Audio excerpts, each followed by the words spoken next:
Hi, welcome to the Wired and Rewired podcast all about the hit HBO series, The Wire. I'm Chris, and this is my 1,000th time watching The Wire. And this is Ellie. It's my first. If you're new to the force or a longtime veteran, we think you'll find something here to enjoy. Today we are covering Season 5, Episode 10, dash 30? Dash? Is that a hyphen? Dash, I don't know. Hyphen 30, hyphen. And as always, we begin by popping a recap.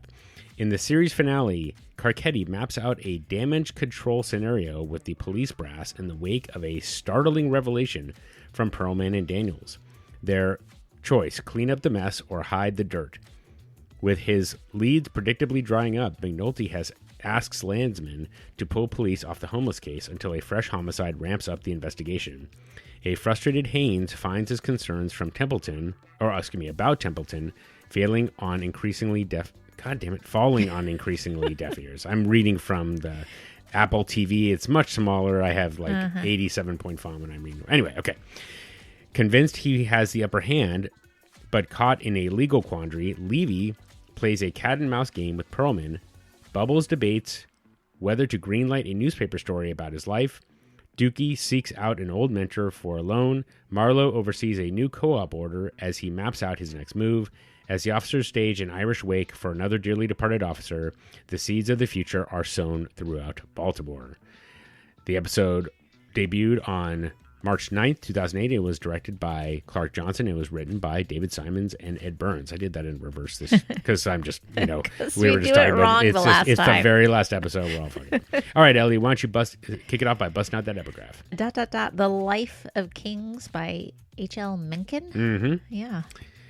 Yeah, and if you don't mind, I'm just going to give you the whole quote. Go for it. It was written part of it was written, but it was written by H.L. Mencken to a former editor of the New York Herald. He said, "I needn't tell you that I was delighted by your Christian mention, I guess, of me in what makes a good reporter. As I look back over a misspent life, I find myself more and more convinced that I had more fun doing news reporting than in any other enterprise. It really is the life of kings." So there you go. That's it. So David Simon's final, kind of homage to his career that he's chosen. So, and he mentioned during the commentary that H.L. Mencken was the best newspaperman ever to come out of Baltimore. All right. Well, we are at the end. We are at the end. But do you have any initial thoughts before we get started? I will say I thought that this was a fitting final episode for this season. As I said to you, I got my fairy tale ending that I wanted. So I was quite pleased with that. Okay. And yeah, I mean, it wouldn't be The Wire without the endings that we have here, but I got the one that I wanted. So yes, you did. Okay. Well, before we get into any of the predictions, I did wanted to say something here, which is, to you, the listener, Ellie basically had to browbeat me into recording this episode. For anybody that's been following along, it was almost a month between the last episode and now. And it's just clearly I didn't want this to end. Put it off. And I just and Ellie, I want to just ask you here because, this is the first, or, if I've done this before in my life, it's been a while, where you have this vision of something. Yeah. And you think to yourself, okay, when I put this out, it's going to be perfect. It's going to be great. Everything is going to go exactly as I wanted to. And to be clear, I have loved every minute of this. I have been very proud of the product that we've been putting forward. But there are episodes where I'm like, I can't believe I forgot this. And I wish I had said this and wish I had said that. Sure. And so you having had quite a few books under your belt, I'm just curious to know what your process is for as you're coming into the finish line for something that started from you and putting out in the world. I mean, there's always a sense of relief. There's always a I kind of want to hang on to it a little bit longer because you never quite know. I mean, there's no this is something that we put out in a serial manner. So it's got to go out. It's got to go out. Whereas a book, I could sort of hang on to it for as long as I want and keep on working on it. Yeah. But there is, this kind of, sense of relief, but also this, you're sort of sending your baby out in the world. Yeah. Okay. Get to see what happens to it, right? Yeah. Because this will go on, and other people down the line will be listening to this and discovering The Wire for the first time. And I'm really excited for those people that get to discover The Wire for the first time and think to themselves, gosh, I wonder if there's a podcast that I could follow along with and maybe find this one. So okay. Yeah. Well, do you remember the first book that you published, or maybe it was something before then?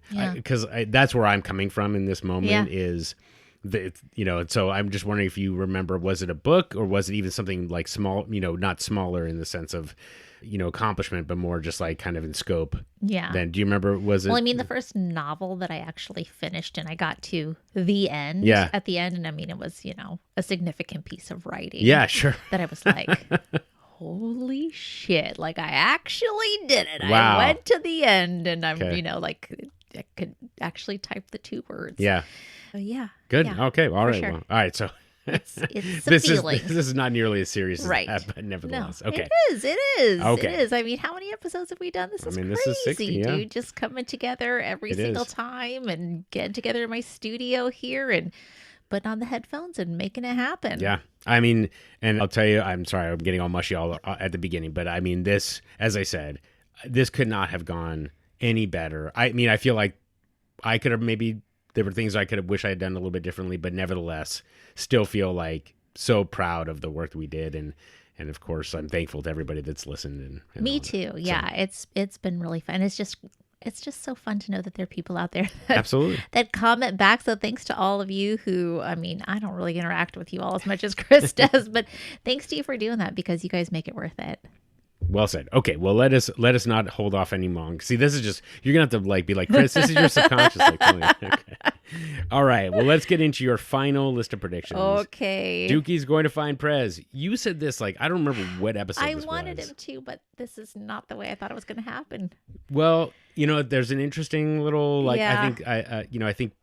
What's the word? relationship was there, yes. So I knew that he would see him as this figure he could turn back to, but I didn't know that he would turn back to him to take advantage of him. Yeah. Well, okay. Let's talk. We'll talk about that. We'll talk about that when we get to it.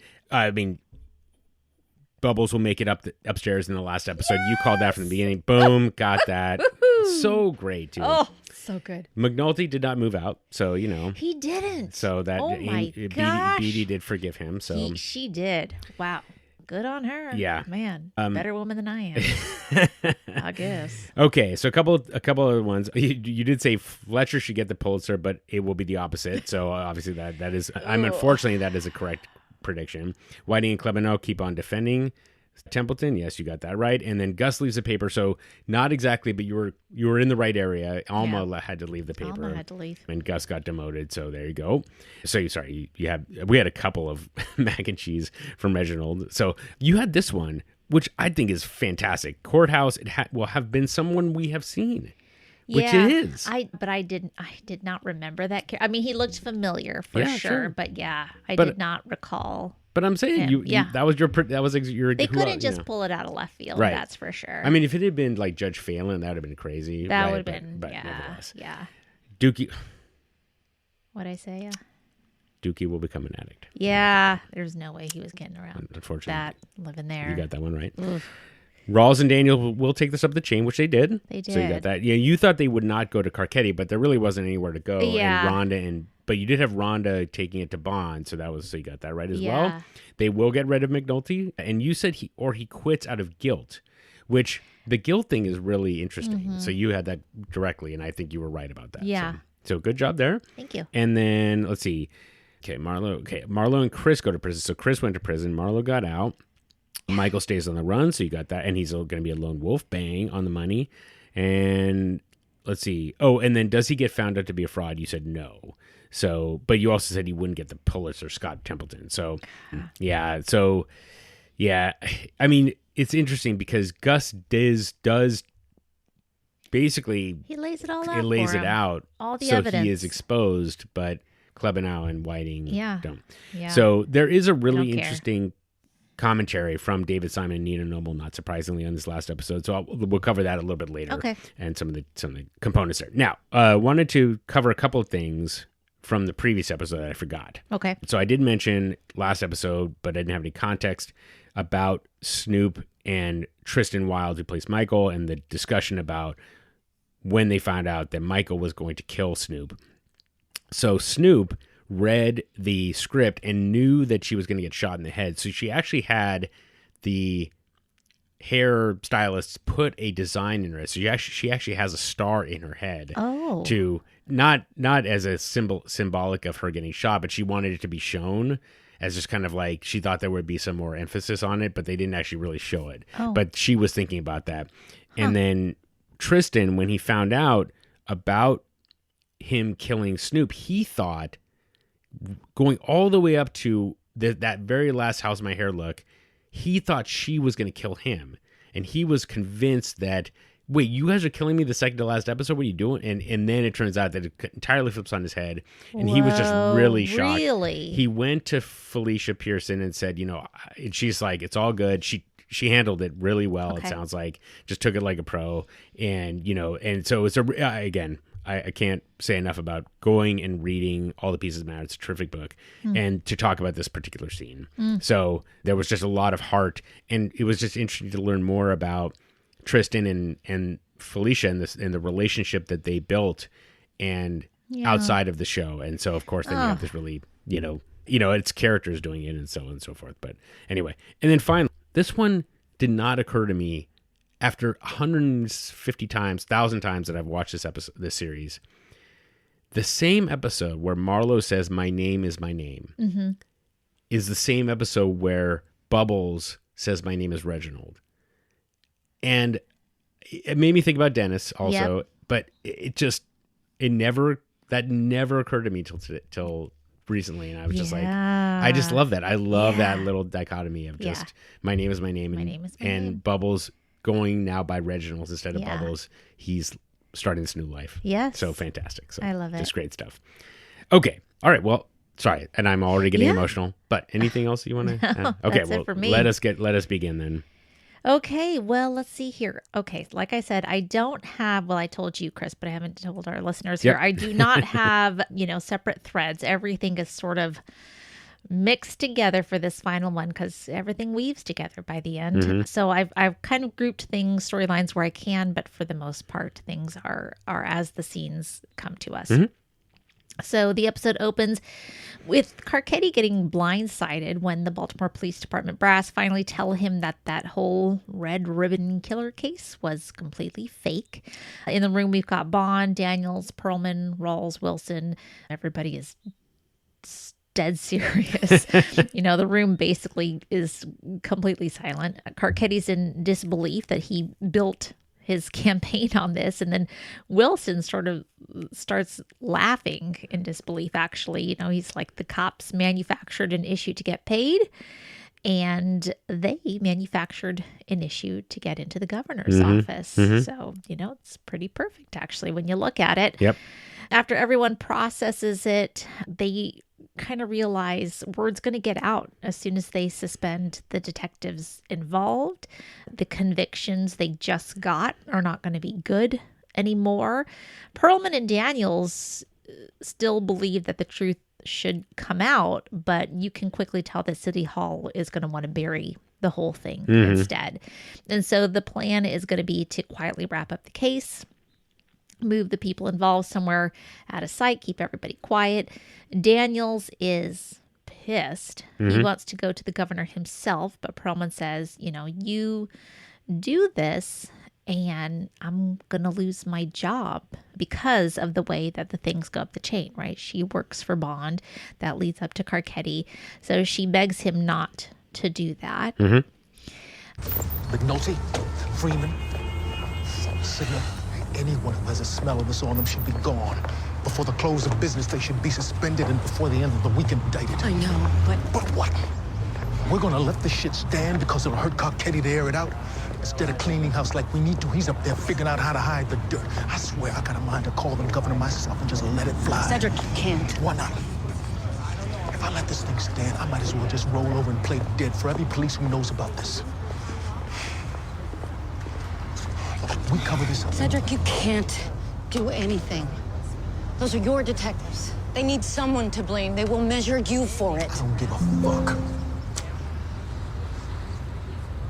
And they'll fire me.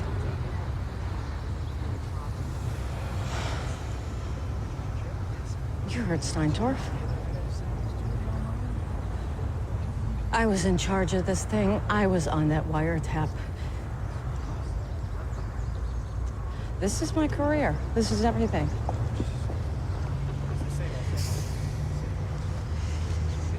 You go public, and it hurts Carcetti. Maybe he doesn't get to be governor, but he is still the mayor, and Bond is still my boss. And you know the weight will not fall on them. It never does. Christ. Everything I worked for all those years in that courthouse.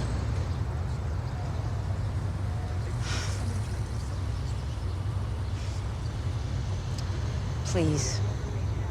Carcetti and his people decide there's just no way they can let this get out publicly, especially with his governor run coming up. And after he has just reorganized the department, Bond totally is in agreement.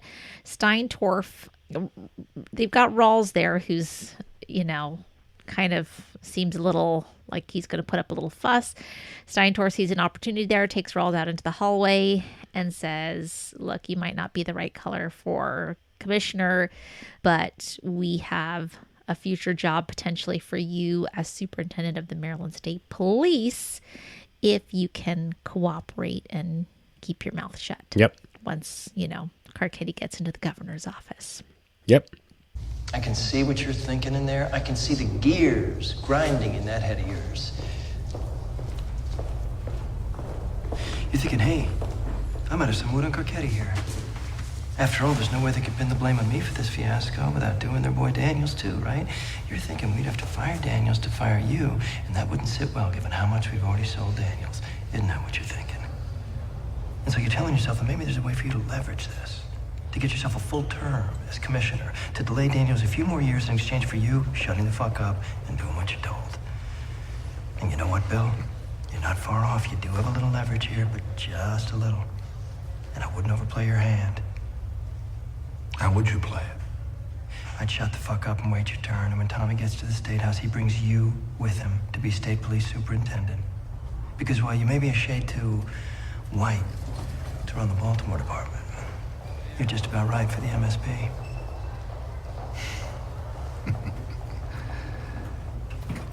I have your word. And I have yours.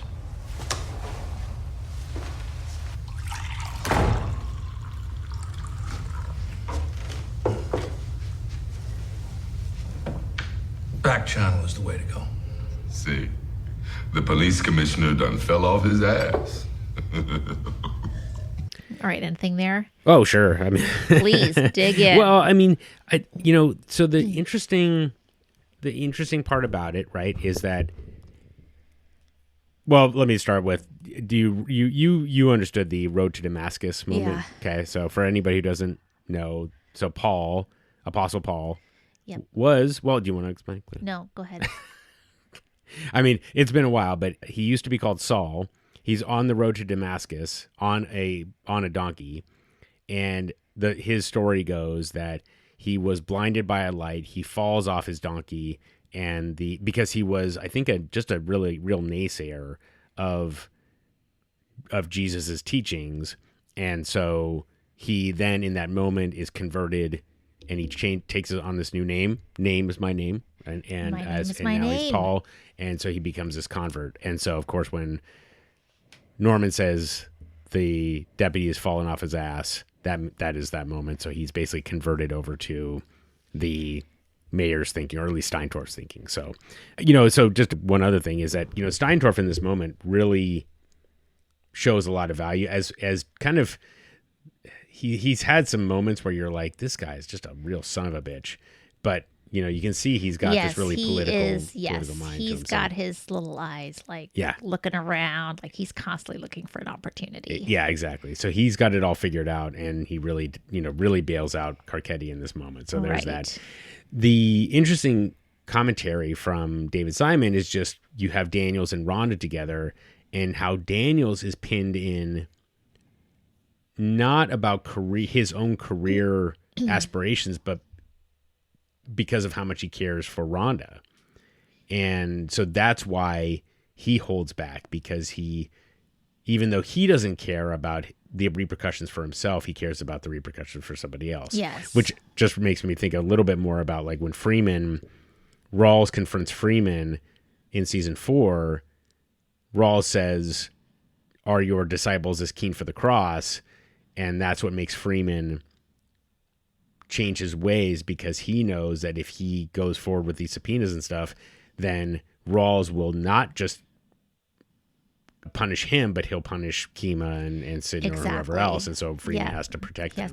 And so it's the same kind of thing. And so you have these like entanglements that, and David Simon was very clear to point this out, that like as these entanglements kind of like you carry people along with you, you end up in a situation where you have to make these decisions, not just about yourself, but about the people that are close to you. And so it's just very interesting, because I liked when Daniels is like, I don't give a shit. I'm going to, I'll tell everybody everything. Right. And then it's like, well, you can do that, but then what happens to you? Exactly. So, yeah. And we see him kind of talk about that a little bit more later. Yeah, exactly. Too. Yes, exactly. And so it does, what occurred to me today was that you never see Daniels and Freeman together. And I was a little surprised. I would have liked to have seen that. That's a good point. How, because in this moment, Daniels is like, no, the detective's got to go. And so he's thinking about Freeman, he's thinking about Sidnor. Yeah. But you never see them interact directly. Right. So I'm just kind of curious about that. McNulty, I think he very clearly was like, I could lose him. So. Yeah. He's a liability. Yeah. And then, but as just to go back to the last little bit about Rawls and Steintorf, and just like, it's a really smart move by Rawls. Yeah. And, and I think that Rawls throughout this entire series has shown to be as close to a balance of good police and political. Maybe not quite. Man, I'm trying to think of like he kind of fell on his face when he was trying to go around Burrell. But nevertheless, like he's been pretty smart about the political side as well. And this is where he saw his leverage and he took advantage of it as far as he could. So that's kind of the last little bit we see of it. So anyway, yeah. Okay. All right, I'm trying to decide here. Okay, I think that I'm going to go here next. Okay. Let's go to Freeman. Okay. Who we can assume has been digging into who's been leaking the information from the courthouse to the defense attorneys after having talked to Clay Davis in the last episode. He goes into someone's office, and this is when I think to myself, I've seen this guy before, and he starts just talking about these huge casino losses right off the bat. Okay, so what's going on? He has traced that leaked information back to this guy, this prosecutor, who is Gary DePasquale, who apparently has had, or who has, a gambling addiction, right? And has wrecked his finances. So Freeman lays out the evidence, right? Huge losses, multiple mortgages, access to sealed court files. And he kind of convinces him, this time, come clean, get some help. DePasquale admits that he has been selling information to Levy. He's not as freaked out as I thought he would be about being caught in this moment, to be honest. Maybe he just saw that it was going to come eventually. Who knows? But Freeman puts a recorder on the desk and says, all right, you got to make a call. Yeah. And that's all we get at this moment before we move on. Yep. Lester, what brings you down? We don't have anything scheduled from you today, I don't think.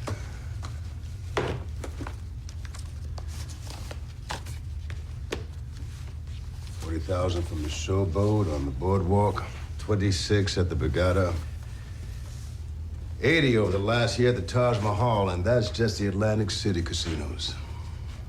I like to play, so what? You lost 3 times your salary over the last 2 years.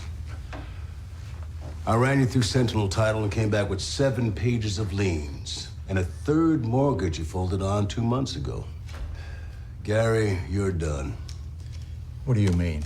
We found sealed grand jury papers in the houses of drug dealers, and we got people naming you on it. You have a problem, Gary. But you have friends in this courthouse, lifelong friends. Cop to the problem. Give up the names of those that bought from you. Disbarred? Yeah, no doubt. But you play it clean from this moment on, and we both know you'll probably walk. Why did you look at me? I ran the finances on everyone who worked this unit over the last couple of years. You were the only bogey. If the SAO wasn't so screwed up, they've been running background checks as routine. But I guess you knew that. I always wondered if they'd get their shit together. But that's Baltimore, isn't it? So what happens now? Well, for starters,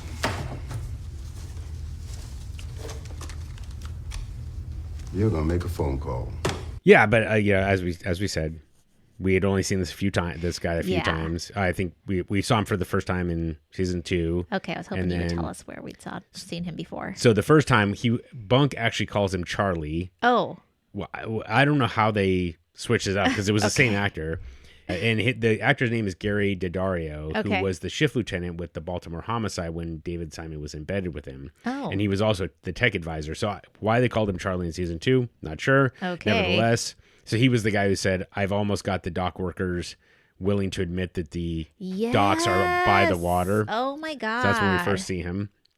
And then in season, I think we only see him in this season when he's, I guess, manning the grand jury witnesses. Okay. And the one guy says, I'm a senior vice president of a major international bank. The guy says, who the fuck isn't? So that was where we saw him as well. So, yep. So there you go.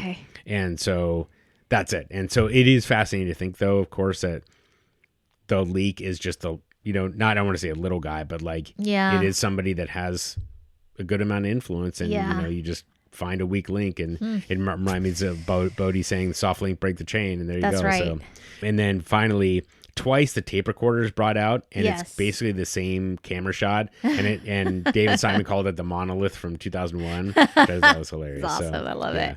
So when you saw this, you understood kind of all the context. Yes. Okay. Yeah. So there you go. Okay, let's go to Fletcher, who is... He's the one hawking the papers on the street. Then you see Reginald, a.k.a. Bubs, sitting on an upside-down milk crate. And he's got, his bibs on for selling the paper. But he is reading through these papers that are stapled together. And what he's reading is what Fletcher is going to write about him in the paper. And Reginald's not so sure about the story. He's kind of says he doesn't know what good this is, for the world to know how his sister treats him, how he got high with Sherrod. And Fletcher kind of is trying to tell him that this authenticity is important. Yeah. It's him and it's okay, but that he won't do it if he doesn't want him to. So that sort of gets left there, and Reginald takes over selling his papers again. And then we move on to another scene. So let me know if you want to say anything about the papers. Paying them for what he's done to us. I'm sorry for him now, really, but I still can't let him come up from the base.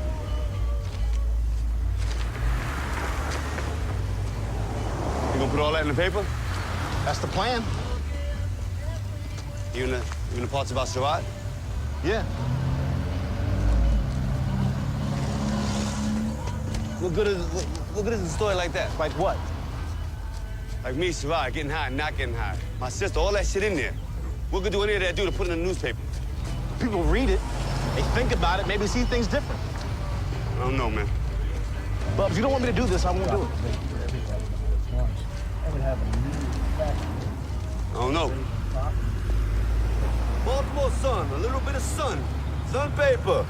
Apparently, when they were shooting this was on MLK in Baltimore, and people kept driving by and wanting to buy newspaper from Andre Royale, so that's pretty funny. And then, just Bubbles, Reginald's selling it. A little bit of sun. I know, little bit of sun. Just even in that moment, I you're just like, know. God, that guy is just so much great. charisma. It's great Yes. stuff. So and there is some more information about that from the commentary. Okay. But just to keep you on track, I will hold that, and then we'll come back to it later. Okay, So, sounds good. We'll add it later. So, Okay. there you go. Marlo meets with Levy, and we get a rundown of everybody's situation. So Cheese is the only one who can actually get out on bail. Mm-hmm. Chris is facing murder charges. Monk violated parole. Marlo's denied bail because the court sees him as too dangerous. Mm-hmm. They also try to figure out where the leak happened. They're continuing to try to figure out where the leak happened. They know that the code was broken way too fast. Yep. Right? So they had to have had a wiretap. But Levy and his, quote, investigator, who's Herc, Right. they can't figure out which unit would have been on it, right? So it doesn't add up to them. No bail.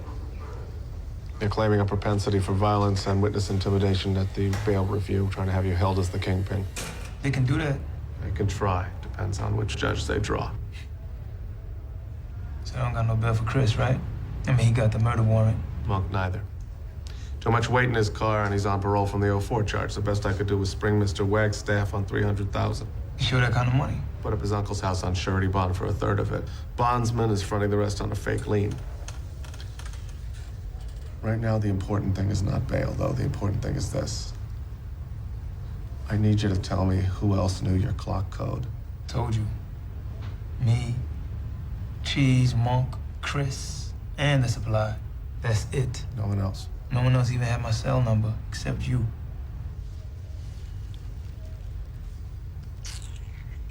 What? There's a lie in here somewhere. I ain't lying. I don't mean you. Look, the police say a source told them that you were re-upping on the day. And word of that might have slipped out. That's possible. I mean, if you were wholesaling all over town. But they only grab your cells when they arrest you.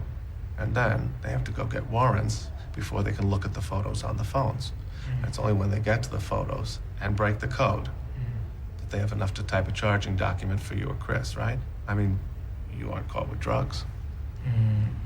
But they had arrest warrants on both of you within a couple hours. Which means that they broke the code almost instantly, in no time at all. They wiretapped me. My investigator thinks so. But he says he doesn't know for sure which unit ran the tap or who manned it. It doesn't add up. I'll talk more about this later, like which units would have possibly been on it and why it doesn't make sense that they would have had a wiretap on this and not been able to figure this out. So back in the jail, Marlo, Chris, Monk, and Cheese talk through how the police managed to bring them down. After hearing about Snoop's death, they still conclude that Michael is the one who betrayed them and decide that he has to die. Chris still seems less convinced than the other ones. Nobody's really listening to him. And so before Cheese leaves, Marlo tells him that he has to gather the muscle that's left and get Michael. All right, so that's what's going on with the Stanfield crew so far. Okay. Yeah, they just in the commentary they mentioned that there was a guy on the toilet when Marlo walked into the holding cell, and they just appreciated that. They just want to make sure that the wire was staying true to itself. So apparently that extra got paid a little bit more than everybody else. That's what he should. That's awesome. Yeah, I mean, I think that the one thing that just, Chris didn't put up much of a fight. Yeah. But it was like he There's was no trying. convincing. Yeah. There's no convincing at this point. Yeah. Yeah. So it really, I mean, Marlo was already convinced before. Yeah. So, yeah. For sure. Yep. All right. So what was the call that Freeman had DePasquale make? Okay. He made a call to Levy in which Levy agrees to pay for sealed documents. That's what was recorded. Freeman took that recording of Levy to Pearlman at the courthouse. Now, she is pretty curt with him, but she's impressed with this because she hates Levy. It's finally enough to nail him. But she gets furious the minute he mentions, that they'll finally know the truth. And she says, "The truth you say." Yep. And that is enough. The way she looks at him and says that is all Freeman needs to know to have this realization that she and that means Daniels already know about the fake serial killer and, of course, the illegal wiretap too. So there you go. Yeah. Oh, man. And now it's on. Yeah, exactly. Yeah. Now they're quaking in their boots. Yeah, I mean, and I think that I'm trying to think, is this on brand, or is this a little bit off of the truth you say, and then it just kind of like all these like little like cliffhangers in the episode feel a little bit different, but not that it matters at all. It all really leads one to the next, which is great. So yeah. Okay, we are going to take a little detour to Dookie.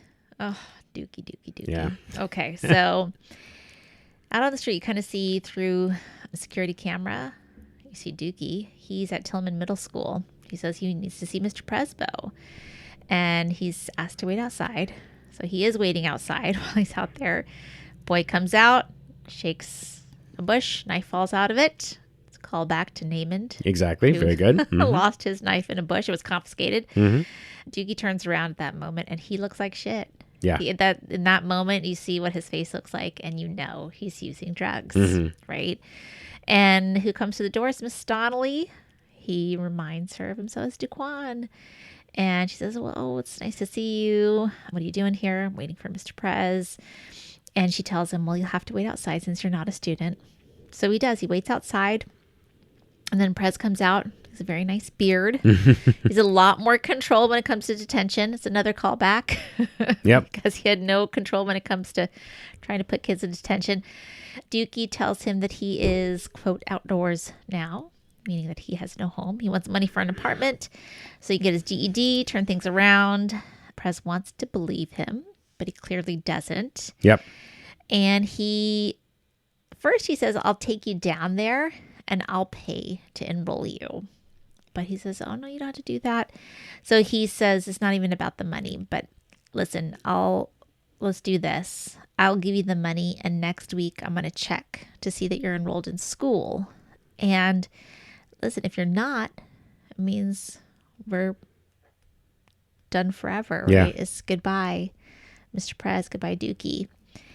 And Dookie says, okay, yeah, of course, I'm going to enroll. Yeah. So he goes back in the building to get his stuff. They're going to go find a bank machine together. And the next scene that we see them, he lets him out. Dookie's got a handful of money and he goes over to an A-rapper and he, Prez knows he's immediately going to spend it on drugs with the A-rapper. Sees the whole thing from his car and drives away looking just kind of crushed and disappointed. Hey, Duquan, hello. Snatch box. Hey! Jamie, you lost your mind? What is that snatch box? I don't care what you said. You're gonna buy him a new sandwich. And past that, you're gonna go inside and ask Mr. Williams for a broom and clean that up. You understand? Right now, Damien, or you're mine for another week of detention. I don't want to hear another word. It looks like you got the hang of it. What's up with you, Duquan? Oh, ain't nothing. You still at Southwestern? Well, I'm like needing a semester off, I'm outdoors now. And, I was hoping maybe I could get with you, borrow some money, so I can get a place and some clean clothes and get myself settled, so I can go back to school. You're on the street? I got some people ready to give me a really, really good place if I can come up with some money for it. How much do you need? A couple hundred. But if you can go 150 more, I can enroll in the GED program down BCCC. Then I can get my GED without having to go back to Southwestern. Then I can get my work permit. I don't think you're eligible for a GED program. If you're still of age to attend high school, Duquan. Yeah, you are. I'll tell you what. Give me a couple minutes. I'll drive you down there. If you are eligible, I'll write a check right to the bursar's office down there. No, Mr. P, you ain't got to go through all that. Besides, I really ain't got the time to go down there today. But, I'm going to. I can do it, Duquan, if that's what you want. And I don't even care about the money. But understand, I'm going to go down to BCCC in a few days and find out if you're enrolled. And if you are, I'm going to say, great, Duquan can come past with his certificate when he gets it. And we're still friends. And he can still rely on me. But if you aren't enrolled, then, well, I imagine I'm not going to see you again, am I? Well, Mr. P, I'm definitely going to enroll. You'll see. I'll get my stuff. I'll meet you in the lot. And then we'll go find a bank machine. Mm-hmm. Yeah. It just makes you wonder, Ellie had been talking about him, Dookie, finding Prez this whole time and finding, like, here's somebody that could reach down and help me get to this next thing. And here Prez is even offering, let's get you over at Baltimore Community College to get enrolled. Yeah. And Dookie turns him down just so that he can get drugs. It's just, it's just David Simon himself said, God, what a bastard I am for writing this. So it's just like, God. It's so terrible. Yeah. And so there's a couple of interesting things, of course, is that Prez being a police officer, former police officer, he still has that eye to it. And he's like, I know a bullshit story when I hear it. Right. And then, of course, there's the other component, which is what, and I wanted to ask you about when the kid does the snatch box, I think is what he yells. Yeah. And he puts his hand on the kid's neck. I'm like, I've never seen that before. I was like, whoa, that is, really fucked up. I would be like, these days you'd be in big trouble for doing that. Back then, 2008, that could probably get on the way. But yeah, so it is just really interesting how Prez just really lays it all out. I know you're lying to me. Yeah. I'm going to give you the option. Yeah. And then Dookie goes through it anyway, which is, kind of that. It just reminds me of Bubbles' comment from when he was at NA the previous episode of, I left a trail of fire behind me. Like this is Dookie setting fire to a previous relationship. I mean, Dookie is Bubs now. Yeah, exactly. Right. Yep. Like we'll see later. Like this is a cycle all starting over again with all of these characters. So that's the one that starts over there. So okay. Let's go back to Homicide. Okay. McNulty's trying to tell Landsman he does not need all the attention, the money, the surveillance that he has. And he's being yelled at by Landsman because he was basically crying for all this stuff a little while ago. And when McNulty tells him, look, I can't just make up leads, Bunk looks over his shoulder like, the hell you can't. Yeah, exactly. And Landsman leaves and Bunk compares the situation to war. Easy to get in, hell to get out. Mm-hmm. Jay, all I'm saying is we run down all the leads we had, all the office reports are in, and at this point, barring any new developments, I don't need all this fucking manpower. Fuck me, Jimmy. Last week you were crying for every swinging dick you could get your hands on. Well, the case has gone quiet. There's no red ribbons, there's no bodies, there's no disappearances, there's not a fucking word on the cell phone. This thing's fucking useless. So what, you don't want the wiretap either now? Well, the judge gave us 60 days. Once that runs out, then... Motherfucker, you were the one who was all Semper Fi for this serial killer, and now you're fucking the dog. Jay, I'm ready to work the case. But short of any new leads or developments, what the fuck do you want me to do? I can't make shit up, can I? It is what it is. If I send the surveillance teams back, Jimmy, don't come crying for more manpower tomorrow, you hear? Shit is like a war, ain't it? Easy to get in, hell to get out. Freeman tells McNulty that Daniels and Pearlman know everything. He says he doesn't know how. And, I should say, like, Freeman comes in and they go talk privately about this. Mm-hmm. McNulty can't understand why they haven't already been arrested. Mm-hmm. And so Freeman says, well, meet me at the bar in 10 minutes. They come out of that room and Bunk looks at him and he can just tell by the way they look that shit just went down. Yeah.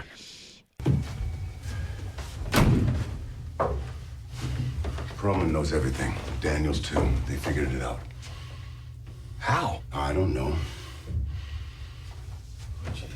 What are they? I don't know. She made it clear in no uncertain terms there's not to be any further homeless killings. Nothing more on this case whatsoever.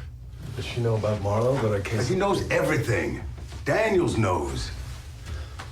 They went down to the ECU, dialed up the wiretap number, and up pops Marlo's cell phone. Why aren't we fired? Why aren't we in fucking bracelets? Shit, Lester. We gotta get out of here. We gotta think this thing through. Oh, Jesus fucking Christ. Look, meet me down at Cavanaugh's in 10 minutes, all right? And McNulty goes into the elevator. Who is in the elevator as he's heading out?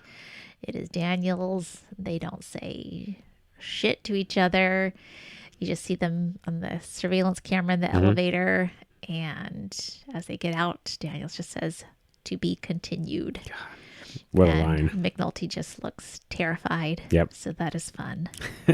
McNulty meets up with Freeman at the bar, and together they realize the truth of the matter. Really, City Hall needs the fake killer story buried because Carcetti built his political momentum around homelessness and public safety. And as Lester puts it, they now have almost as much dirt on City Hall as City Hall has on them. Mm-hmm. So there we are.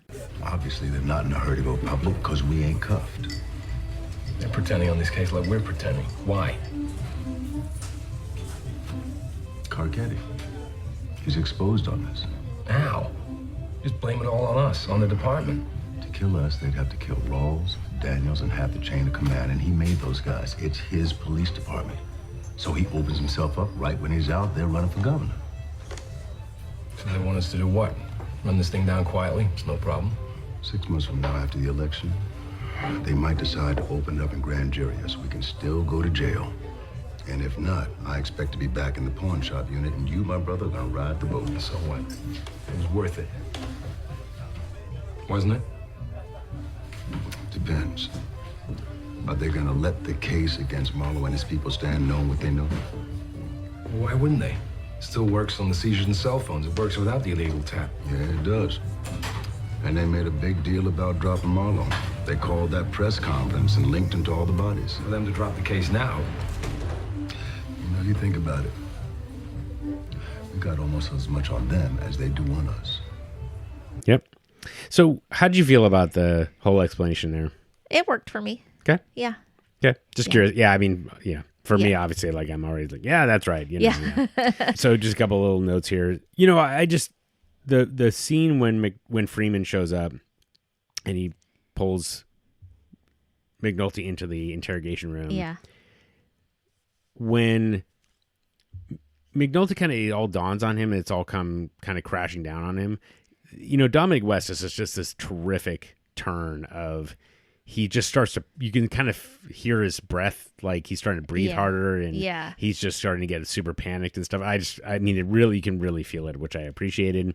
And then, you know, but I like the dynamic between the two of them, kind of, you know, okay, meet me down to Cavanaugh's in 10 minutes, which I just like that they go to a bar to, you know, to kind of sort things out.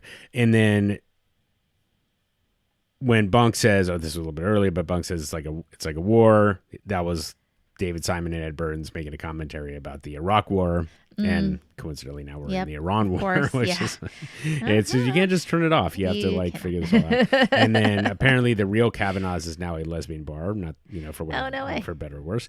And then finally in the discussion, and then because you haven't gotten to the, you did get to that part of the Kavanaugh discussion. Yes. So the to be continued, is still just one of the coldest lines in the series. Continued. Just so great. And Clark Johnson paid an homage to the very first episode with the surveillance camera shot in the elevator. That's what Rawls and Forrester were doing when they first learned about the Barksdale case. So that was kind of cool. And then, in the discussion between Freeman and McNulty, you know, again, I just really love when they have moments for exposition. It all feels very natural. And so, I wanted to just mention one bit of detail that I did not realize. So in typical police work, if there's a source of information, if they don't specify a wiretap, the prosecution is not actually compelled to give up the source of information. Okay. So when they say source of information, it can be a wiretap. I mean, sorry, it cannot be a wiretap, but they don't actually have to go into detail about what the source of information is unless the defense attorney is able to convince a judge that there is something untoward about the source of information. Okay. So the point is I'm jumping ahead a little, or no, actually this connects back to the Levy conversation. If they are able to say, look, nobody in the organization could have given up this information, there's just no way that the police would have gotten it. The only way they would have gotten it is by a wiretap, right? So Levy would have said that in court, and then Rhonda would have had to give up the wiretap. So she's trying to fight this whole time by saying, no, we figured it out, or somebody told. But they don't actually have to give it up either way unless the defense attorney can convince a judge otherwise. So there you go. So then that's why, like, you have to have the Title III that he mentioned in the last episode, is that in order to look at the phones at all, though, you do need to have all the paperwork filled out and, signed off by a judge and all that stuff. So anyway, okay, I think I took us a little bit far afield. So but that was the end of the Kavanaugh discussion. Just a little bit more context there. And because Freamon was saying, like, is he going to, are they going to let the case stand on its merits? And there you go. So, all right. 10-4. Okay. Let's go to the Sun. Okay. At the Sun, someone seems to be swearing at cottage cheese. His name is Carl Schottler. Okay. Apparently he ate a cottage cheese lunch too many days and spoke to his lunch every day. And he was hired in 1959. Are you for real? Yeah. Okay. So there you go. All right. That is fucking hilarious. Is that real? Yeah. Jesus. Okay. How random is that? Mm-hmm. Okay. So we've got some reporters who are kind of calling BS with what's going on in some of the recent articles, right? It's Templeton's desperate. I mean, Templeton, Whiting, and Clip now are desperate for more big stories to feed for this Pulitzer campaign. Mm-hmm. Fletcher comes in. He wants to know what Haynes thinks of his article on Reginald. He says, it's beautiful. Mm-hmm. I love it. Yep. But Fletcher shares Reginald's concerns. Did you read this? We are crediting our own coverage with changing the governor's mind? I'm already to the jump, and there's not a quote from anyone crediting us with anything of the sort. Yeah, the gov is restoring funding, all right. That's because Carcetti's been beating the shit out of him on this issue. We're just an afterthought. Whiting can smell the public service Pulitzer, huh? Seems so. You get a chance yet? Yeah, I read it. And? Use this guy. Beautiful. No. I mean it. You got some real Joe Mitchell stuff on the page there. It really makes me feel like I know this guy and his world. Just pulled it all through the keyhole. Thanks, Gus. We get some good art. I'm gonna push for the Sunday front. Well, the thing is, I gotta make sure the guy's good with it. What do you mean?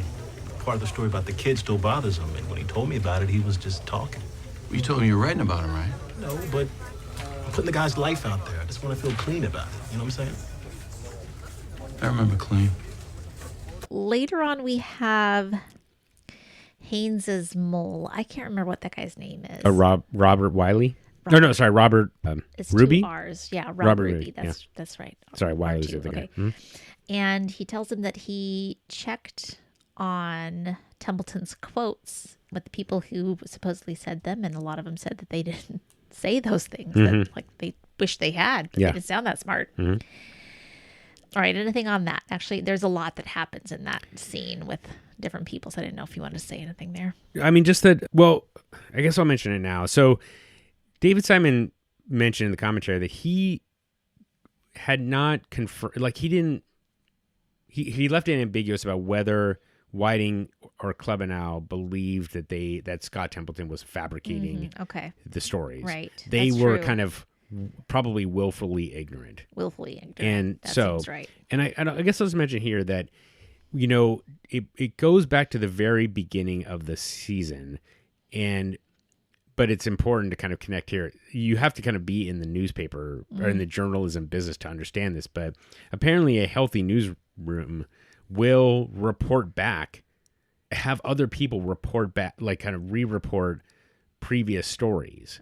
Because if telling the truth is the primary goal, then and you can send people out to go re-report a story to verify that will happen. Okay. Right. So the first time there is a doubt, didn't get that whole bit. Yeah, and so right, so because he mentions that Robert does that, like if somebody went back to re-report this, so you go back and you re-report it, and that is a characteristic of a healthy newsroom. But when you cut back on your staff, then that is something that immediately goes by the wayside because you just have to trust that people are telling the truth. Yep. And so, without being inside, and I didn't know this until, this last time through, and I listened, and it caught me, but that's what allowed Templeton to give him the opportunity to start to make some of this stuff up, because then because you don't have somebody re-reporting exactly. So you have your double check, your checks and balances. Yeah, it wasn't until this guy Robert comes back, and then it turns out that he's got some extra time, and he doesn't have any assignments yet, and he's got the time to actually re-report this stuff. So there you go. Okay. So yeah. Okay. Mm-hmm. All right. In the meantime, Templeton is just wandering around in these homeless areas, I guess, looking for material, doesn't find anything maybe dramatic enough. So he sees that there's this drunk homeless person passed out. And then he kind of goes down to him after a while. Yep.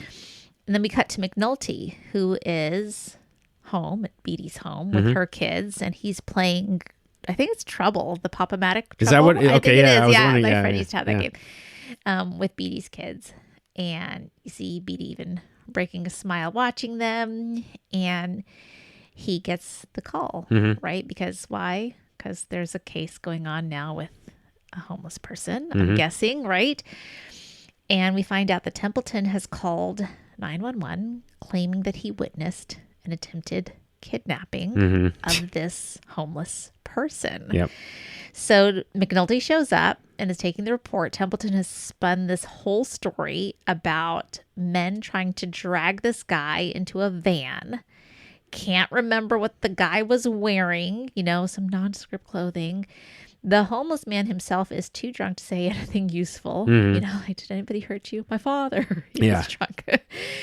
And McNulty knows that Templeton is lying instantly.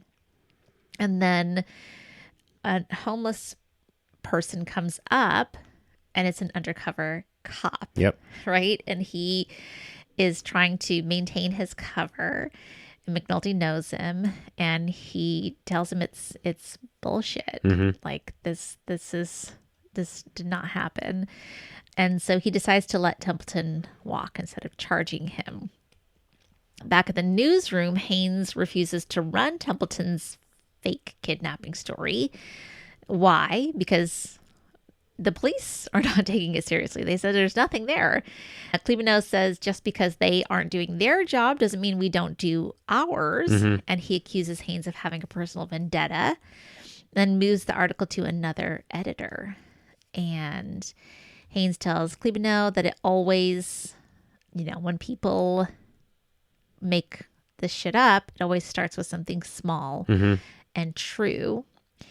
And Haynes comes out. Templeton explodes, and he's been, tapping his notebook, or not. He's actually slapping his notebook against a desk. He says, "That's all my notes are in this notebook."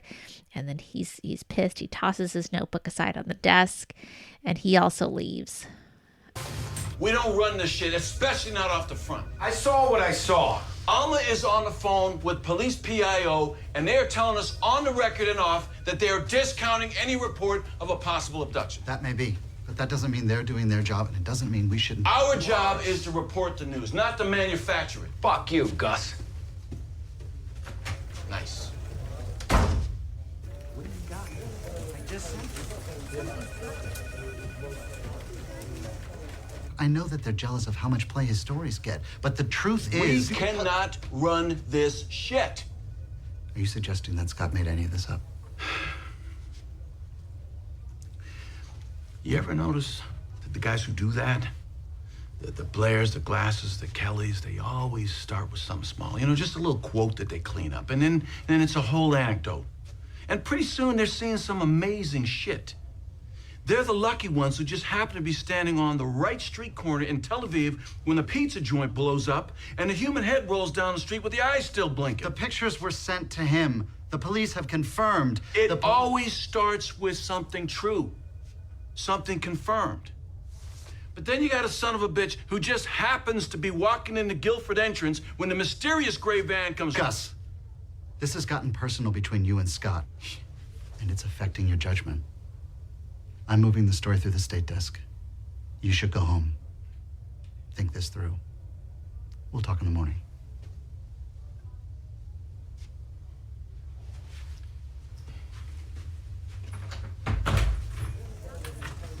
Maybe you win a Pulitzer with this stuff, and maybe you got to give it back.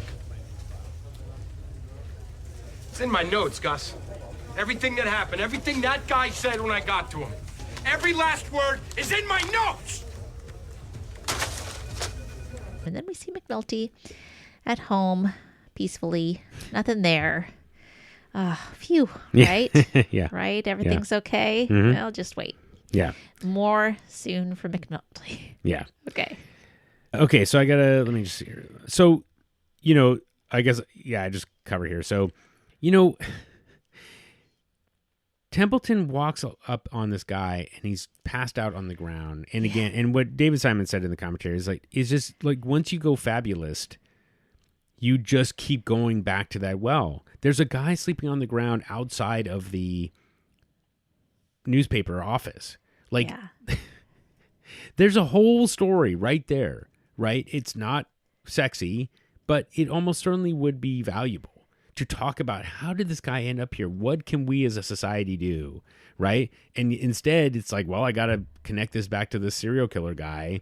And, so it's just like, and the whole concept of what they're going for with the Pulitzer is homelessness being a problem in the city. Here it is in front of him. And what does he do? Instead of like actually reporting the real story, he makes something up. And, and of course, and what David Simon says is just never as good as the truth. Like you just have these like true stories that require hard work to tell.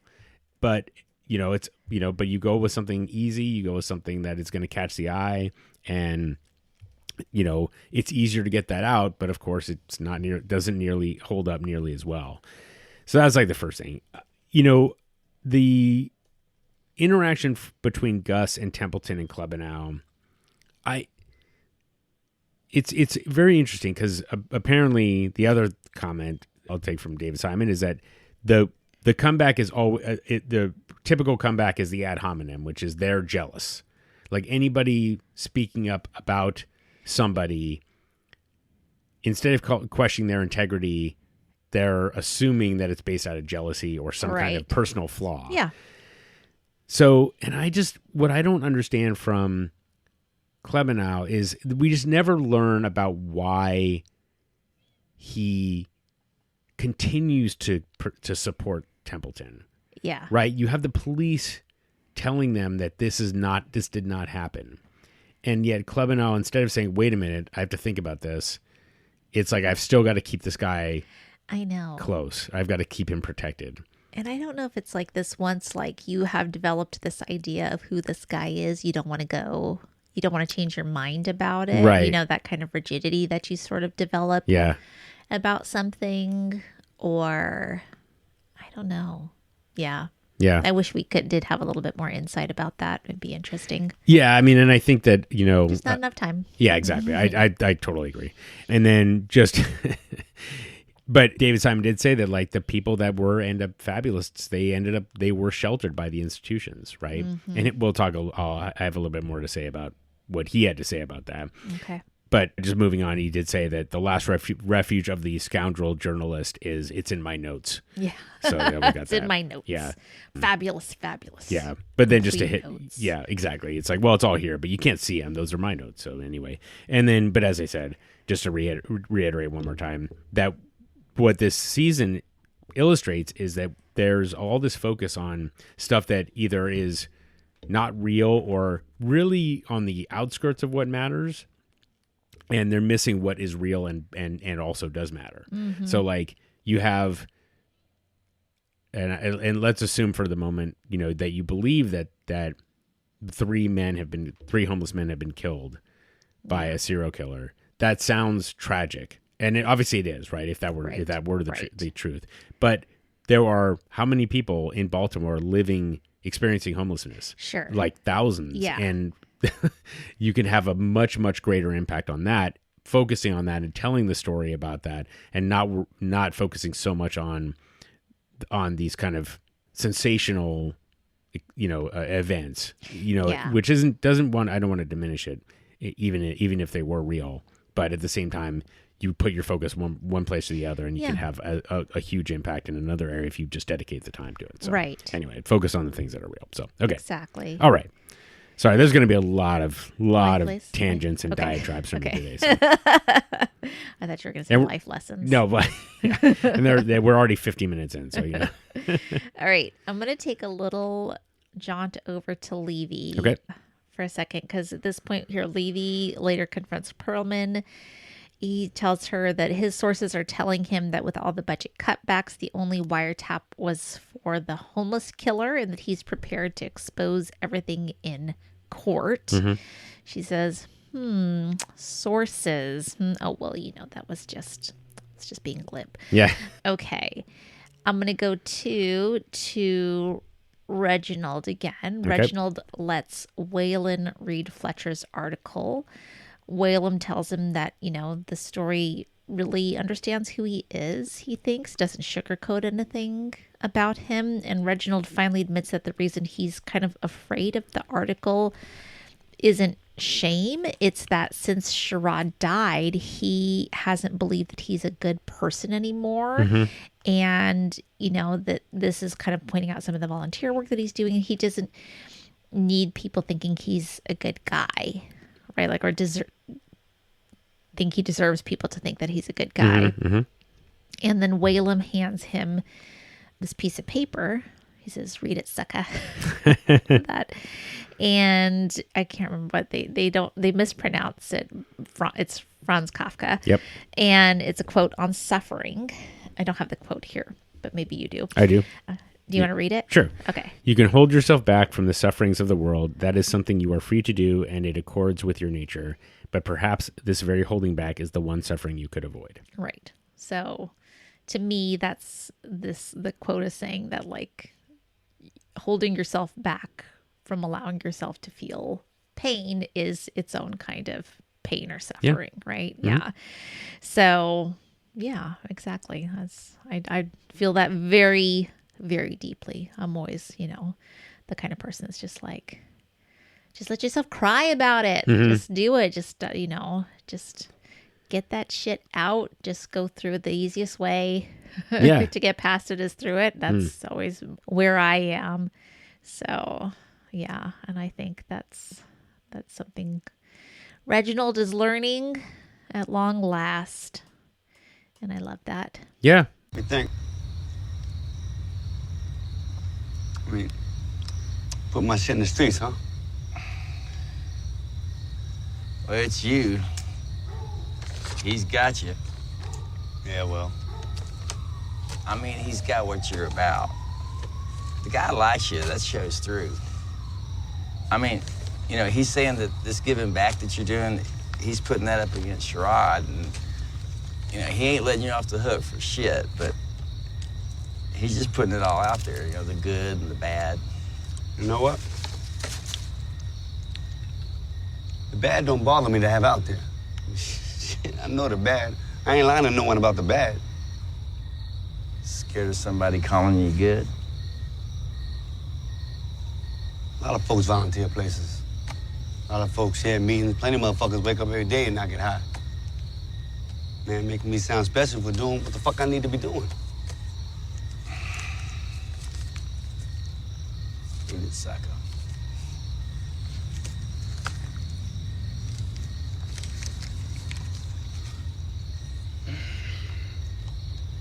You can hold back from the suffering of the world. You have free permission to do so, and it is in accordance with your nature. But perhaps this very holding back is the one suffering you could have avoided. Franz Kafka. Who's he? Some writer. Read his books? fuck no, but you remember Flubber? He handed that to me the night that he had me start leading the St. Martin meeting. I kept it ever since. What do you mean to you?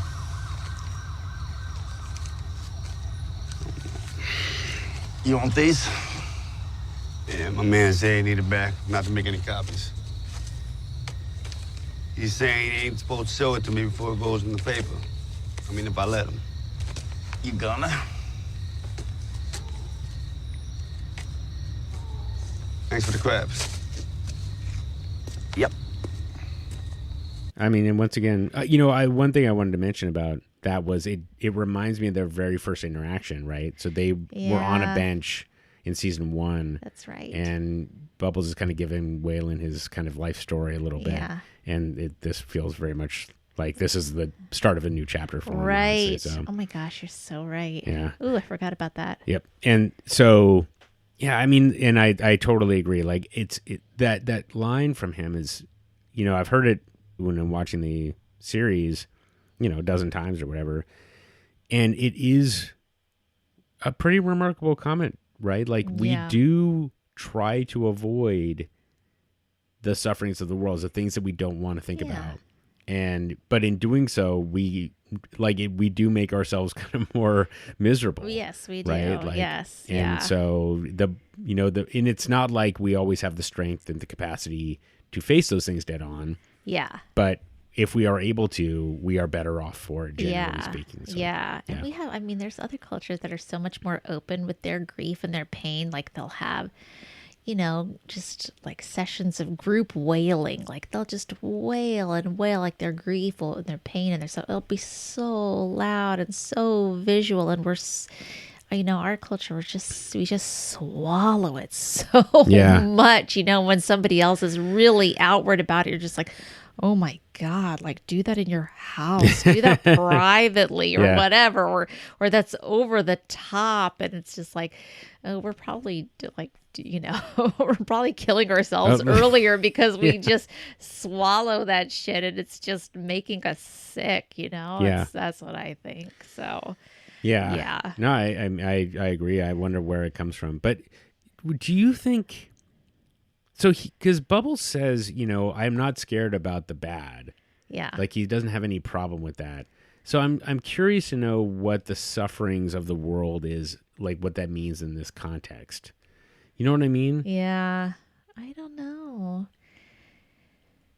What do you think about the idea that by... because Bubbles is objecting to him getting credit for doing things that people do every day. I've got a whole life lesson about this now, not surprisingly.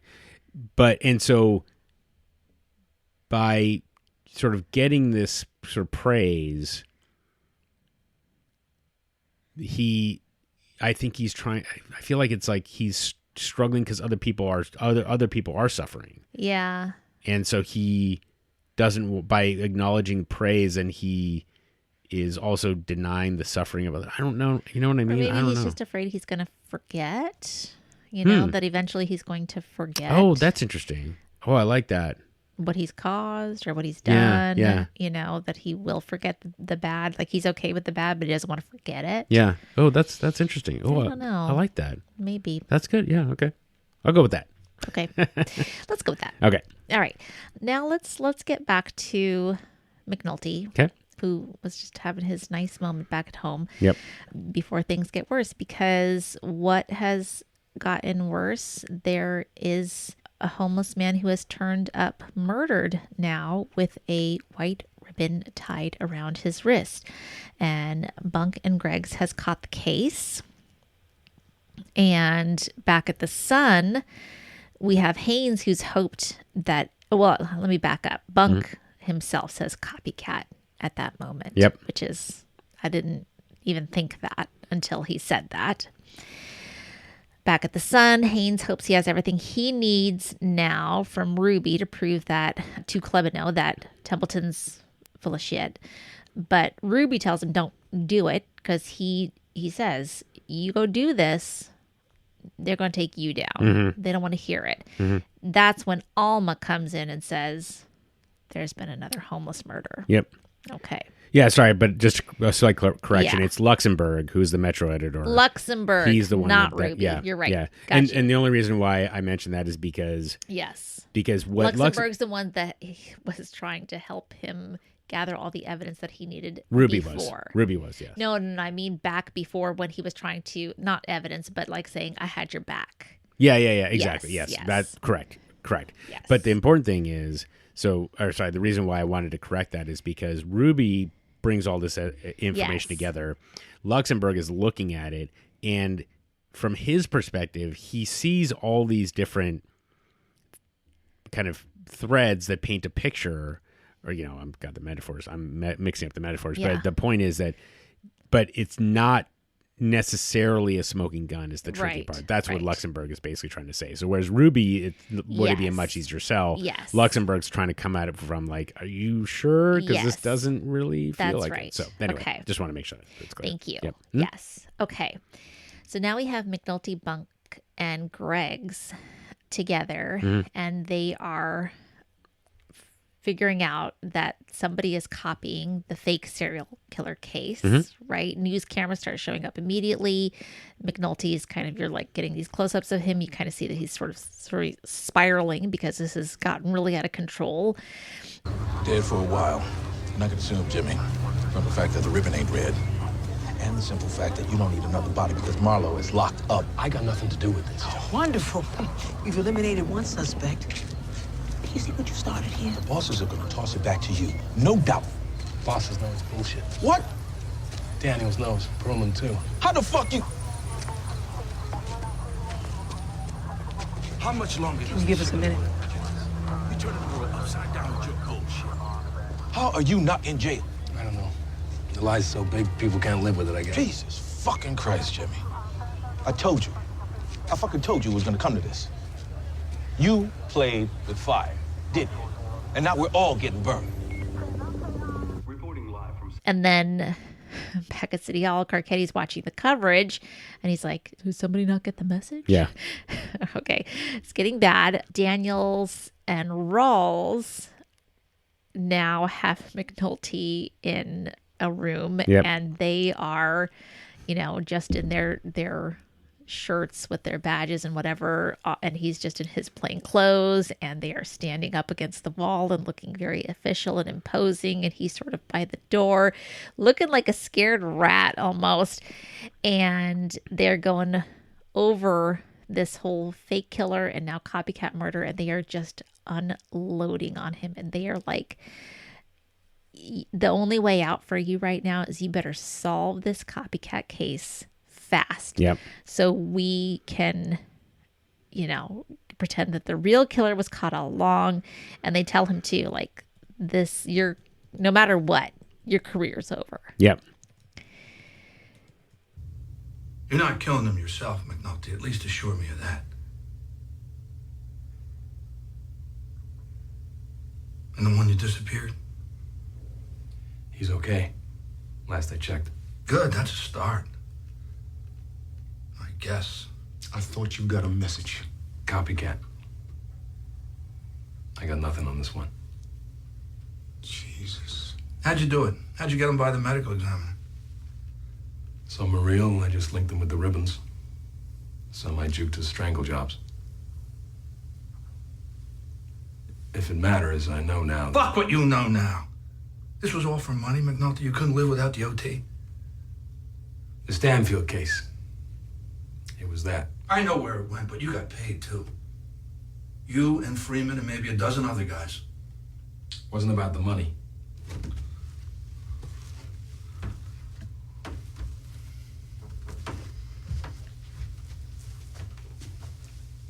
Down the road when we settle on this, and we will settle on this, I don't expect any of you will ever see another hour of OT again. I don't expect any of you will be doing police work ever again. And the only reason this isn't before a grand jury right now is because our mayor can't live with that. Oh, yeah. The mayor knows your name. So this is your last case. Work it. If you're a head detective you think you are, you'll put this one down fast and take us all off the hook. The longer this goes on, the worse the payback's going to be.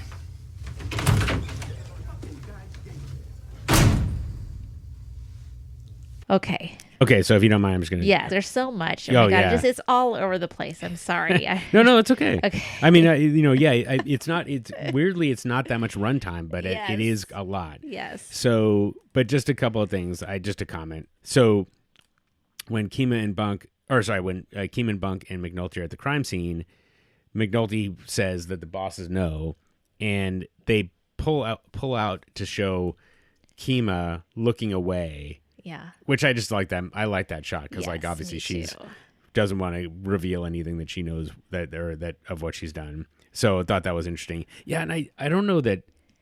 I'm sure that the first time I watched it, I was like, wait, what's happening now? And so the ribbon being the one connective tissue, I was like, I didn't, because when we get to it later about when McNulty says he's responsible for 2 fresh murders, I still don't. I mean, I feel like he's taking that on, but I don't know that I still don't quite get that. But nevertheless, so then they're they're in the interrogation room with Rawls just sitting there, and it is, I have a few things I guess I need to get through. So the first thing is McNulty just, even though he's guilty, he doesn't speak first, which I just feel like is, maybe it's just his training as having interrogated, however many people. You just don't talk if you don't have to. Right. So then Rawls just comes out with that line of, you're not killing them yourself, are you? Just convince me, assure me of that, which I just think is a hilarious line to start with, right? Yeah. And then so David Simon was just talking about how McNulty it no longer is trying to justify anything. He's not trying to, put up any fronts. It's all torn down, and now it's just him, and this is all confession, which I thought was kind of interesting. And then I loved Rawls' comment about the mayor knows your name. The mayor I don't know. There's something very threatening about that. And then Lance Reddick's line of, "This is your last case, work it," just so great. So, it's a terrific scene. And, so anyway, I guess that's all I've got for it. So. Okay. All right. So he's got to work this thing, right? So Greggs and Bunk bring him a ton of evidence, like these bags of evidence. They smell terrible. And he starts going through things. They're pouring it out on a desk. And what do we see? We see a bunch of business cards. The business cards are back, baby. We saw those damn business cards for a reason. Yep. He goes over to Christensen because we saw the business cards with Christensen's case too, the one he didn't think was connected. And luckily McNulty quickly figures out that the copycat is that mentally ill homeless man that we had encountered a couple times before. So he's going to go and solve this whole thing. But before we can go take care of that, let's go back to Alma. She goes to Haynes and tells him that when Templeton threw his new notebook earlier, she noticed it was completely empty. No notes at all. So maybe that is the thing that makes Haynes think, okay, well, they what's the guy's name again that was just talking to him? Luxembourg might not have thought that this was enough, but now this is it. Because he kind of snaps. He takes all the evidence he's gathered up about Templeton's lines. He goes straight to Clemeno or Biting. I don't know. And then as he's walking out, what's on TV? It's a sweep of the homeless under Hanover Street, which is tied to what McNulty and Greggs and Bunk are doing. Off goes Alma, probably to go cover that, I am guessing, to do the real work of reporting, covering real stories. Okay. Let's see here. I will go now to... Sorry, this shit's all over the place. McNulty, Bunk, and 2 officers find him immediately, and he's just like, guys, he is super looper. And so this guy's actually committed 2 murders, but he's saying he's killed millions. He did all the murders. And it's interesting too, because this guy, you gotta wonder, would he have ever killed if there wasn't something to copycat? But he's so mentally ill. Maybe he would. And anyways, they're talking to him. Clearly he's going to be, to McNulty's mind, to Bunk's mind, they're going to charge him for these two. Who has shown up? Landsman tells him, Templeton's here. Your reporter. He wants to see a photo array. Yep. So he wants to see a list of suspects for the van that tried to, quote unquote, kidnap the guy from before. Okay. McNulty is just freaking had it. Yep. He goes to the office where Templeton is and hands him a photo array. And I think he says something like, it's none of them, or I can't remember what he says. But he says no gray van either. Yeah. And then he closes the door and he says, he didn't call you. Yep. And then he tells him, I did. He tells him the truth. Yep. And he also, I love this scene so much. Oh, This yeah. scene is so good. He tells yeah. him, he's as full of shit as he is. Yep. The only difference is that he knows, McNulty knows why he did it. And Templeton just looks like completely rocked. His eyes are big, his mouth is agape. And it's just, he just looks completely shocked. And he just walks out. Yep. Hey, detective.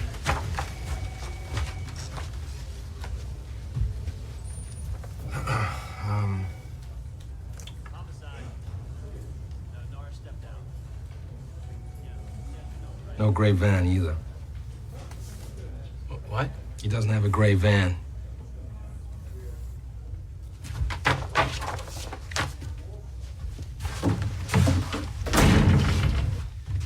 No gray van.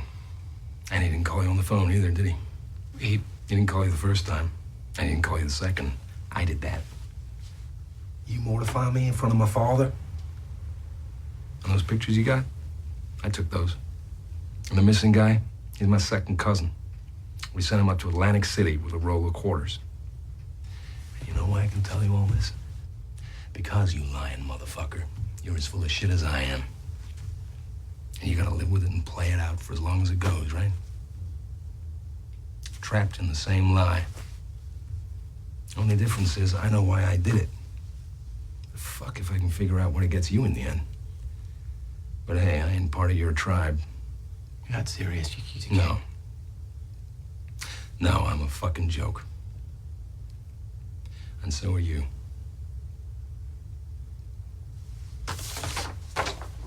Now get the fuck out of here. Later on, we catch up with Rawls and Daniels, and Rawls, McNulty tells him that, like, yeah, he did these two. We'll charge him for those two.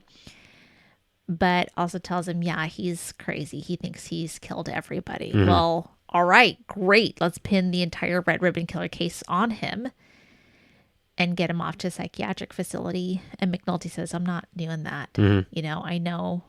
Basically, he knows, like, my career's over.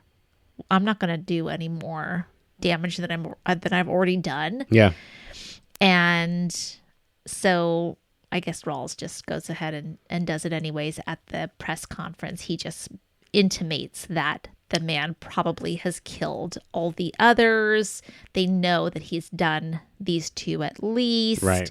And he's mentally ill. And yeah. It's down.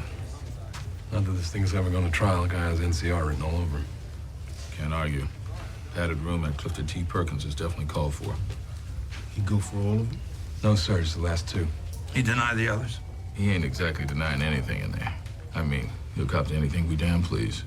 Then go back and get it. Excuse me? If he's NCR, what the fuck is the difference if he cops to 2 or 6? Either way, they tie his arms and feed him green jello. Sir, he did the last two. Motherfucker. You are a cunt hair away from indictment, and you see fit to argue with me? I did what I did, I know. And now I'm standing responsible for 2 fresh murders. I know what I've done here. I'm not doing this.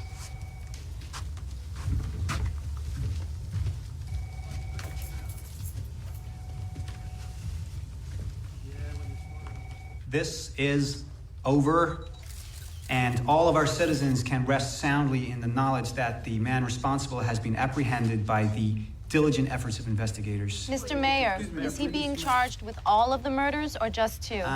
It is my understanding that... We are charging the last 2 incidents, but it is my understanding that he is suspected in all of the crimes, and we're waiting for DNA test results. Indications are that he may be mentally incapacitated, and therefore additional prosecutions would prove redundant. I would also like to credit Deputy Commissioner for Operations Daniels with not only bringing these cases to their proper conclusion, but also for solving last year's slayings in the vacant row houses. He has given us such excellent work that I think that now is as good a time as any to announce that we will be sending the deputy's name forward to the City Council for confirmation as Baltimore Police Commissioner. Acting Commissioner Rawls, to whom I am also extremely grateful, will serve in an advisory capacity pending new responsibilities at City Hall. Yeah, I mean, so... He never says that right. they have that information, but it seems likely that he's killed the others. Right, something exactly. That so effect. so officially, at least legally, yes, they're only charging the 2. Yes. But they're saying that that it's enough... We have enough information to believe that there's no longer a threat, right? Essentially, yeah. So it all works out quite nicely. Okay, so I do have to just back up, if you don't mind. Yeah, a little go bit. ahead. I did a lot. Let me just find out where we are. Okay, so first of all, the actor's name is Ptolemy, which I mean, what a great name for that for a person. And David Simon just mentioned that it's if you know that you're going to have to bring a good actor back for like some really important scene later, you want to bury him, so you want to just lay a little bit of the groundwork earlier on, which is what they did, which is great. I loved how he said black liar. I just think that's pretty funny. And then that is say the homeless guy. And then so then just one other comment was just that for McNulty, for a case to go from red to black used to be a source of joy for him, but here he's just it's all just very... Yeah, I don't know. Like he's just really just there's clearly no joy at all. Yeah, there's no joy in this. Yeah, so there's that. Totally agree. The McNulty just giving Templeton the business is so terrific. You kind of want to I can hear Prolific, our YouTube super fan, just in my ear. But as I say this, but I just wanted him to go on for another like 10 minutes, just reaming Templeton. But nevertheless, yeah. Apparently. So there's the Sun reporter that in real life was exposed as being a fabulous. His name was Jim Howler, and apparently he had a similar experience where he went over to the police to talk about a story that he had reported, and the police told him that what he reported was false. What? And okay. So so David Simon had a connection with someone over on the police force. He had a contact there, and he said, so did you tell him that this was false? And they're like, oh yeah, we were like made it very clear. And David Simon said, well, what did he say? And he says, oh, we'll get it right the next time. So the guy came back and told the editors, oh, they were just saying like, yeah, thank you for helping us out, is what he told the editor. This reporter told the editors, even though the police said, you've got this all wrong.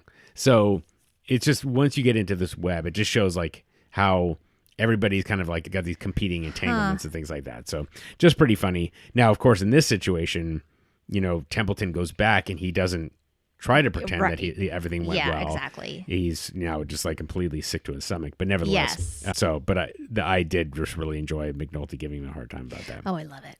And then finally, it just I felt like if Daniels had been on Rawls' side, they would have gone forward with getting the other confessions, or the confessions for the other murders. But even Daniels wasn't willing to go that direction either. So it is kind of curious that McNulty had an ally in Daniels in that moment. Yep. So anyway, but yeah, I wish I could use the phrase that Rawls used about being close to something. So I won't repeat it even with you Ellie. I won't repeat it. We will play the clip, but to use a term where you're very close to something, it's curious. Yes, okay, You right. know what I'm talking about. Yes. What I'm talking about. So anyway, I just, it's very descriptive. Yes, it's very descriptive. So, okay. All right. I will. Can we get off that subject immediately? Let's. Yes. Oh, that reminds me of something else I got to tell you about later. Okay, sure. Okay. So let's finish this up for a second here. Carcetti immediately holds a press conference, taking credit for both catching the killer and dismantling the Stanfield organization, which we're going to talk about that whole thing in a moment. So right after that, he promotes Daniels to commissioner, and Rawls will be moving into an advisory role at City Hall. Klebano tells Templeton he should work the arrest story with Alma because they're going to want his byline on that. Yep. But Templeton's not feeling well. He's got to go home immediately. Yep. All right. So let's go to the Stanfield case, actually, because Pearlman and Bond get orders from City Hall to quietly settle the Stanfield case and make the illegal wiretap situation disappear. So Pearlman meets with Levy, plays him the recording of his conversation with DePasquale. Levy instantly realizes he could face serious prison time. He looks a little discomforted, but then puts on his cool face again. Pearlman uses it to force a deal. She says Chris needs to plead guilty to all the vacant house murders and will get life without parole. Of course, they wanted to have Snoop on that too, but Snoop's dead. Monk and Cheese are going to take the drug charges, and Marlo takes 10 years on conspiracy. And he's, like, well, what you're doing right here is not above board. And she says, yeah, well, can I get prison time for doing this? Sure, but you would get more prison time. I'll buy you a drink when you get out. So they do some back and forth and finally decide Stanfield has to promise to never be around the drug game ever again. And then all the other stuff has to stay true as well. And he agrees on that. Basically, she doesn't give him a choice. Yep. She's, it's tacitly, he agrees. She walks out. We can grand jury Gary DePasquale tomorrow, along with that one-party consent call. Or, here's the deal. No court trials. Partlow pleads to all the bodies in the vacants and takes life. No parole. We'd want the second shooter too, but Pearson's beyond that now. Metcalf and Wagstaff plead to possession with intent. Stanfield takes 10 years on conspiracy. You're blackmailing an officer of the court. The moment you came in here and offered that quid pro quo, you were guilty of obstruction of justice. You're right. I could get 6 to 8 years. And for bribery of a state's attorney and the violation of grand jury secrecy, you could see 10 to 12. I'll be out a couple years before you, Maury. You come home, first round's on me, I guess. So you'll let me walk to keep this case out of open court? The file must be dirty as hell. Huh? The conspiracy charge on Stanfield falls without the cell phones, and you and I both know that if someone does some digging, they're going to find an illegal wiretap, and you're going to lose the phones. Everhart, 274, Maryland 459, or Ciccolini 435, US 268. Lying cops don't automatically kill a case. But that's a lot of risk on appeal. And a lot of dirt for your office to show. No. You're scared of the light. Partlow takes his chances on the legit murder charge only. The conspiracy count goes, and Stanfield and the rest walk. Stanfield walks, but the case goes on the Stead docket, not dismissed outright. And although I can tell you there are people in this city who can't tolerate a scandal at this particular moment, that dynamic changes after November. Elections. After November, no one is going to care as much about showing dirt. If Carcetti wins, he's in Annapolis. If he loses, he's an incumbent mayor who can take a hit or two. So you tell Mr. Stanfield that this is his only window. Partlow pleads to all the murders, and both lieutenants plead to the drugs. Then Stanfield retires. He's done. We even get the scent of him on the street ever again. This case comes off stat and goes to trial. And if we have to put a few cops in jail right behind him, so be it. We'll bring the evidence and take a hit. Client walks away now. Or the both of you don't walk at all. Levy goes to the prison, tells Marlo the news. He gets to walk. And then, of course, there's, like we heard, the bad news for Chris Mung and Cheese. And for his business, of course, as he says, he's got to give up the crown. And that's it. Levy makes it sound like he really did him some good lawyerly work there. So Marlo goes back in. Levy leaves. You walk. Chris eats the murders. Every last one takes life with no parole. No parole? No shot, but they've got him cold on the one with the DNA. Can you sell that? Is Chris loyal? Yeah. As long as I take care of his people. Cheese and Monk are looking at up to 20 for the drugs, but there's gonna be no assets investigation, and you come home with all your money. And why they let me walk? They don't wanna, but there's some shit in their case, and they'd rather not show it in court. And here's the rub. If you stay in the game, they will. They definitely will. Right now, with an election going on, they're willing to give you a bye. But after November, if they even think you're still a player, they can take this case down off the shelf, and the shit in the case might not be enough to keep you free. You understand? Give up the crown. Well, that's the deal, kiddo. There's not a lawyer who could get better for you.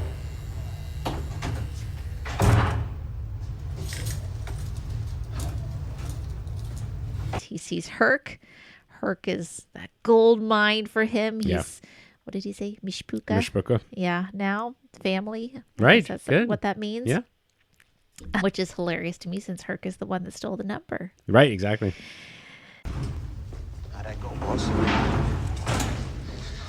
Kiddo, you are a gold mine to me. You know that? You've taken this law firm to a whole new level. Me? Don't tip me to that bad wiretap. I got all kinds of trouble. But now, if Marlo takes the deal, he's gonna get a walk after being charged in a multi-million-dollar drug seizure. That doesn't happen very often. And when it does happen, the name and number of the defense attorney goes in the front pocket of every respectable drug trafficker. You're a genius for what you brought me on this. Just doing what I do, right? You need to know something, all you gotta do is ask. It's what a detective is, right? Here. You should come over for dinner tonight. Yvette's making brisket. Your house? You're Mishpuka now.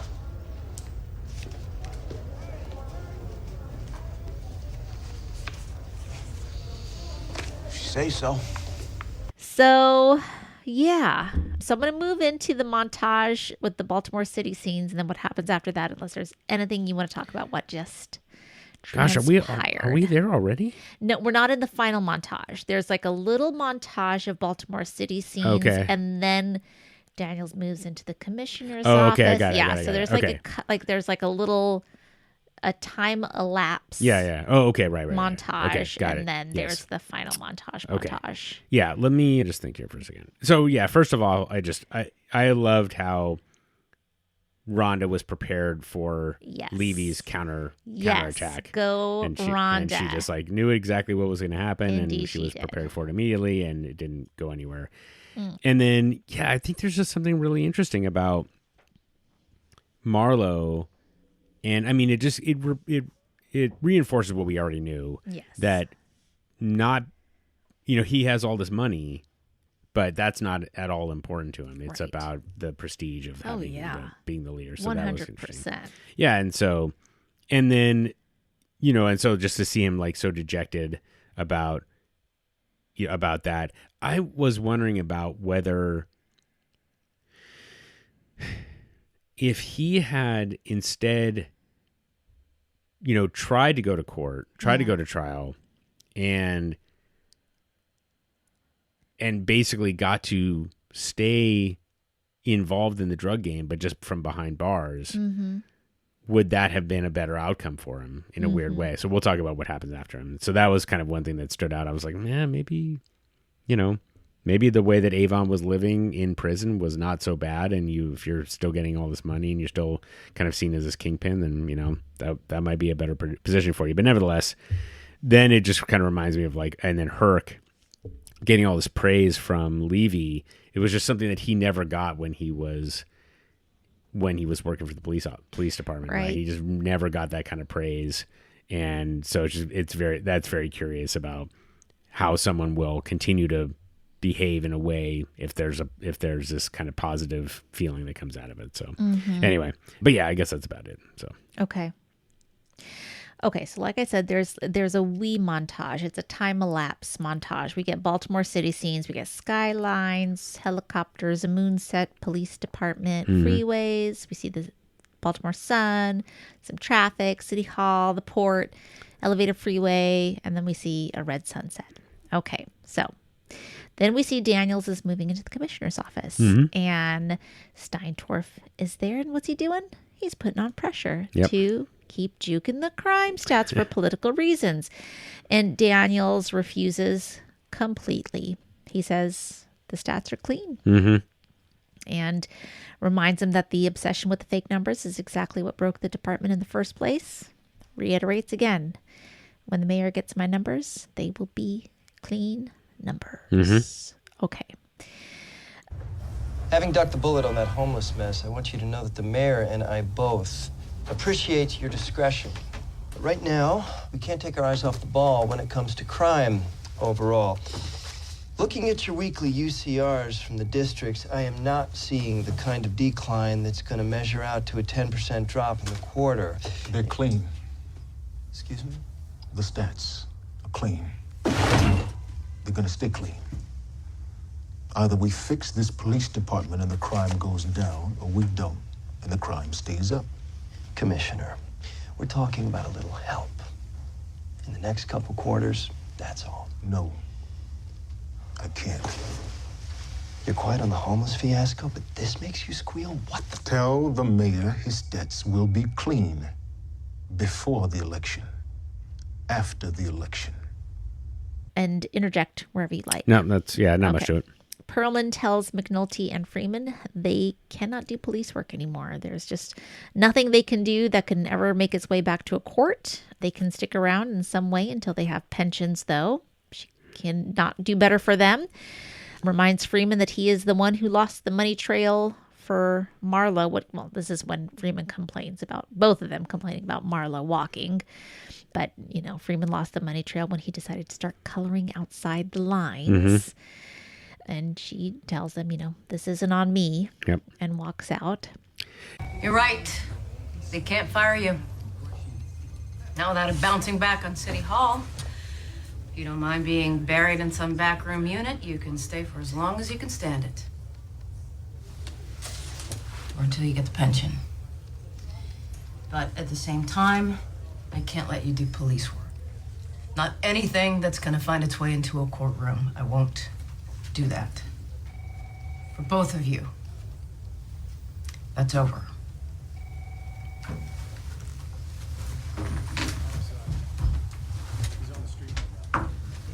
So, Marlo walks. Or you go to jail. And you couldn't do any better with Levy, huh? I mean, giving up the money. I got what I could. You lost the money trail, Lester, when you decided to start coloring outside of the lines. This isn't on me. Yeah, sorry, if you don't mind, I just don't want to No, I forget don't. that Deirdre Lovejoy, it's the second time this episode where she delivers this line and her voice is breaking. Her lips are quivering, and she's just so conflicted. Yeah. This first one was with Daniels right out of the Carcetti's office. She just does a terrific job. It's really, it's amazing. Yeah. I just, really She knows appreciate they're it. good police. Yep.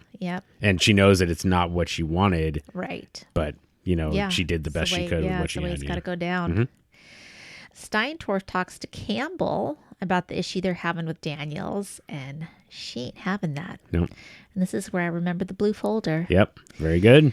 And we see Marla go to Daniels. Apparently Campbell's talked to her. Yep. And... Or no. Campbell talked to Daniels and just basically gave Daniels the file and said, That's my belief. Okay, I thought Nerys went to Marla. I mean, I guess we don't know either way. Yeah, I guess, thought it was the other way, or but that he, maybe, maybe, okay.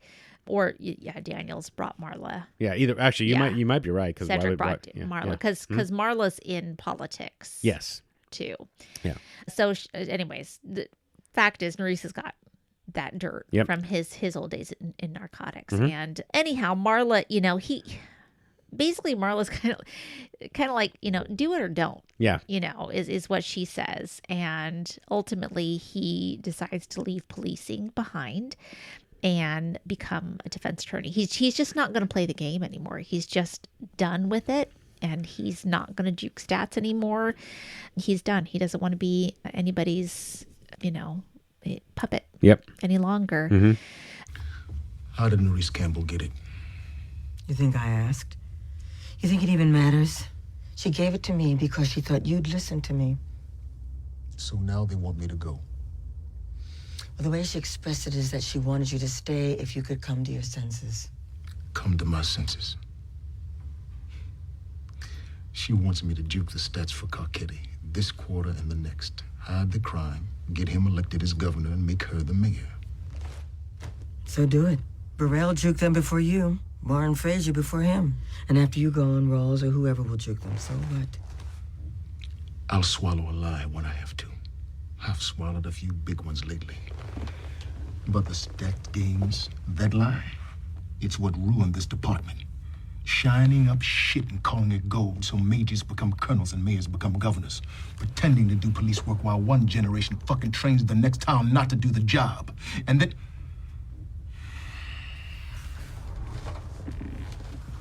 I looked Carcetti in the eye. I shook his hand. I asked him if he was for real. Well, this is the lie I can't live with. If I do, then Nerys has me in her pocket whenever she wants me. And I'm no good to anyone like that. Then go. Withdraw for personal reasons or health reasons. Whatever. You got your law degree. You're not gonna starve. But if you don't go, they'll wreck both of us. There's not enough in here to indict me. And the joke of it is, I've seen enough the last few days to have them indicted. For what? Then use it, Cedric. Or at least threaten to. People will get hurt. People I care about. Then you're done. There's enough in that file that you'll never make it through confirmation hearings. And enough so that my career is dead before it even gets started.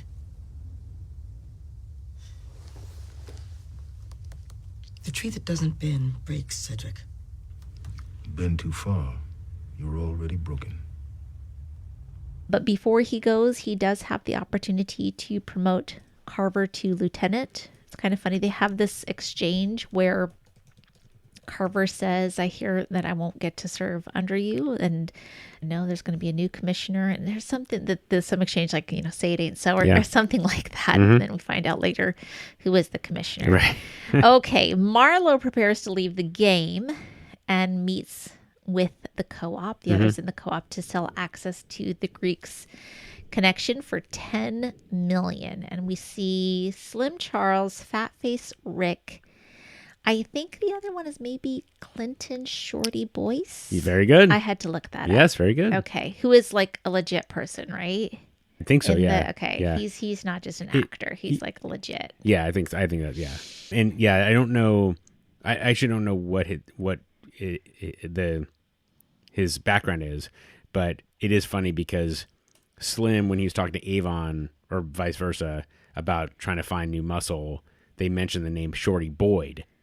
And so this is Shorty Boys, which I just thought was kind of funny. I don't know if that's an homage either way, but anyway. Yeah, I looked it up and it's pronounced Boyce. Yeah. And he was a popular figure on the nightclub scene. He was born and raised in West Baltimore and spent much of his early adult life playing poker, jackpot, and dice on the gambling circuit. Oh, okay. And he died in 2013. Okay. All right. Good job. But yeah, he was kind of a popular figure in Baltimore. Okay. Okay, so the co-op agrees to do this because the alternative is going back to the weak New York product. Mhm. And so later up, they meet in a parking lot, and they've all come up with these amounts of money that they are bringing, which is a lot, but they still don't have enough. So Cheese is going to come up with what is missing to make the 10 mil happen. And Rick starts reminiscing about the old days under Joe, Prop Joe. Cheese does not care for that. Mhm. So he pulls out a gun on Rick and admits his role in Joe's death. Starts talking about, who he was loyal to and when and why, when it served him. And then he puts his gun aside. He's done saying his piece. And as soon as he is, Slim shoots him right in the head. Milton came with 600. And Lil Glenn is in for 3. I got 5 from me, and I got 5 from Chinaman to cover. We still short 900. I can go that, no thing. What? Motherfucker, where you get that kind of scratch? You don't think Cheese know this here game? We selling dope and coke in Baltimore, nigga. Any of y'all ain't got that kind of money need be ashamed. You're still putting up more than your share with this. The way I look at it, we all gonna be more than paid once we own the Connect, so. Shit, nigga, we was good when your uncle had it. You had to go in and put up with Marlo. See that? See now? That's just the wrong way to look at it. Because Joe had his time, and Omar put an end to that. Then Marlo had his time, short as it was, and the police put an end to that. And now, motherfucker, it's our time, mine's and yours. But instead of just shutting up and kicking in, you're gonna stand there crying that back in the day shit. Jeez. There ain't no back in the day, nigga. Ain't no nostalgia to this shit here. There's just the street and the game and what happened here today. You right.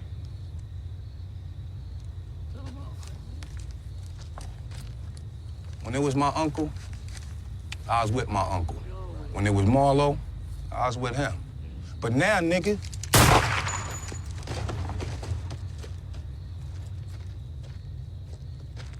What the fuck you do that for?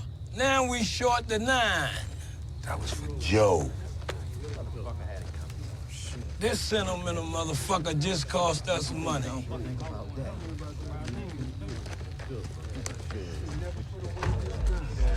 So you think that he admitted?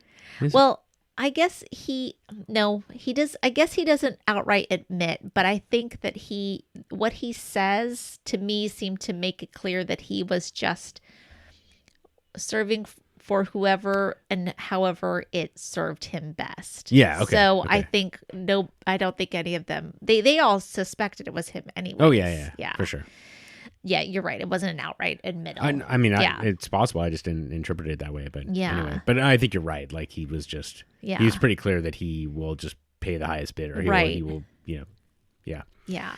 Okay, let me just make sure I covered Okay. it. Well, and just sorry. be Keep going. clear, like then that's when I think Shorty complains. Yes, that now exactly. we don't have Cheese's money, although Right. Slim says that was for Joe. Yeah.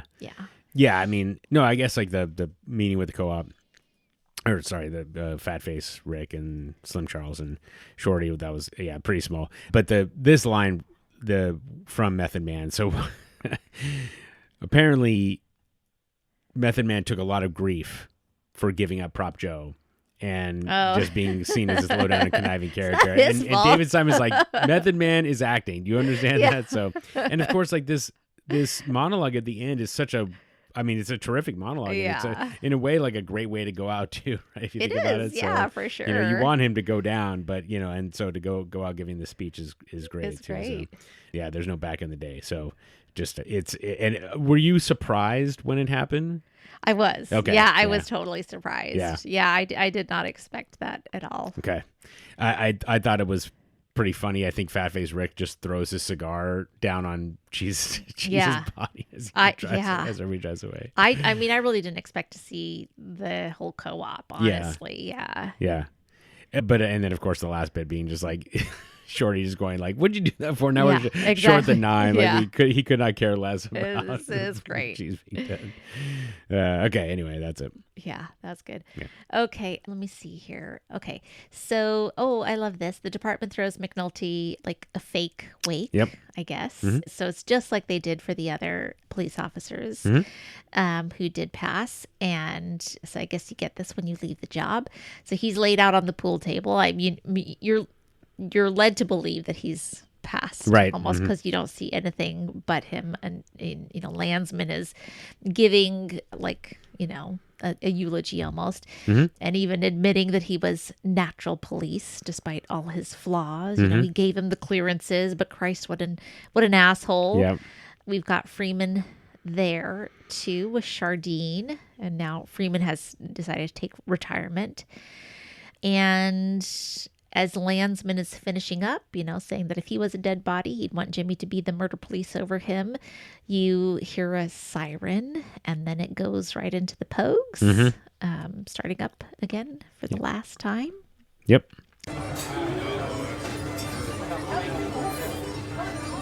What to say about this piece of work? Fuck if I don't find myself without the right words.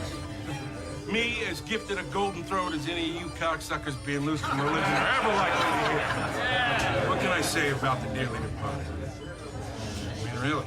He died young. Too young. Not even 40 years old. No, had it lived, his dick would have been 134. Shut up. It's coming to me. He was the black sheep. Permanent pariah. He asked no quarter of the bosses and none was given. He learned no lessons. He acknowledged no mistakes. He was as stubborn a Mick as ever stumbled out of the Northeast parishes to take a patrolman's shield. He broke no authority. He did what he wanted to do, and he said what he wanted to say, and in the end, he gave you the clearances. He's natural police. Yes, he was. And I don't say that about many people, even when they're here on the felt. I don't give that one up unless it happens to be true. Natural police.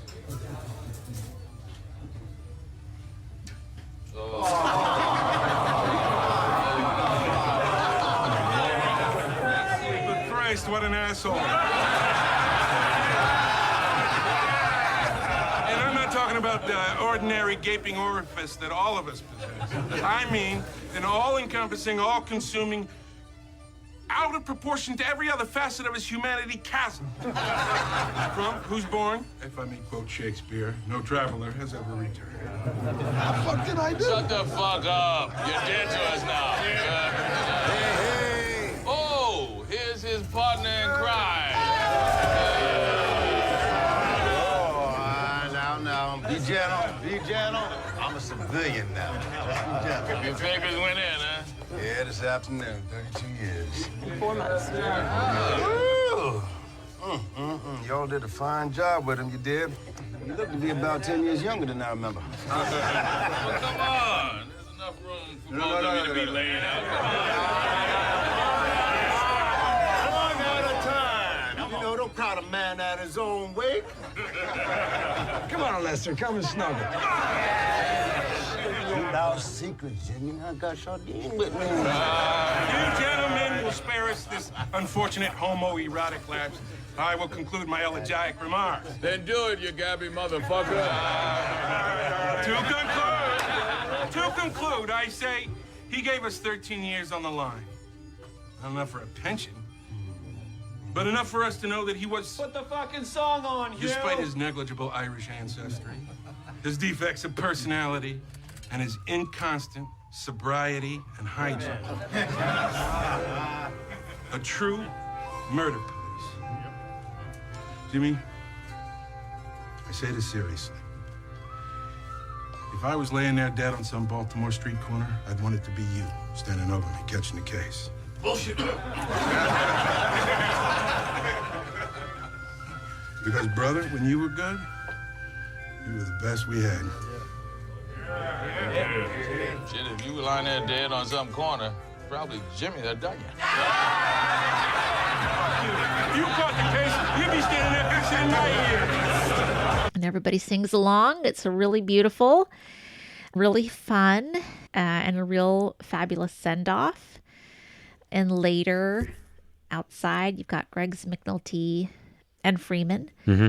And Greg's admits that she was the one who told Daniels everything.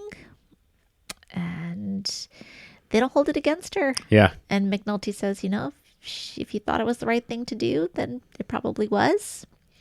Trust her judgment. And afterwards, he goes home to Beatty. They sit on the porch together, and she puts her head on his shoulder. It looks like things between them have been repaired. Yep. Marlo on the walk. And the money. Jimmy, she gave that away too. Yeah. You don't get to follow the money. Hey, I was wondering where you was. I didn't know if I should come out on this here. Why the fuck not? It was me who told Daniels. I didn't want to do it behind your back, but it had to be done.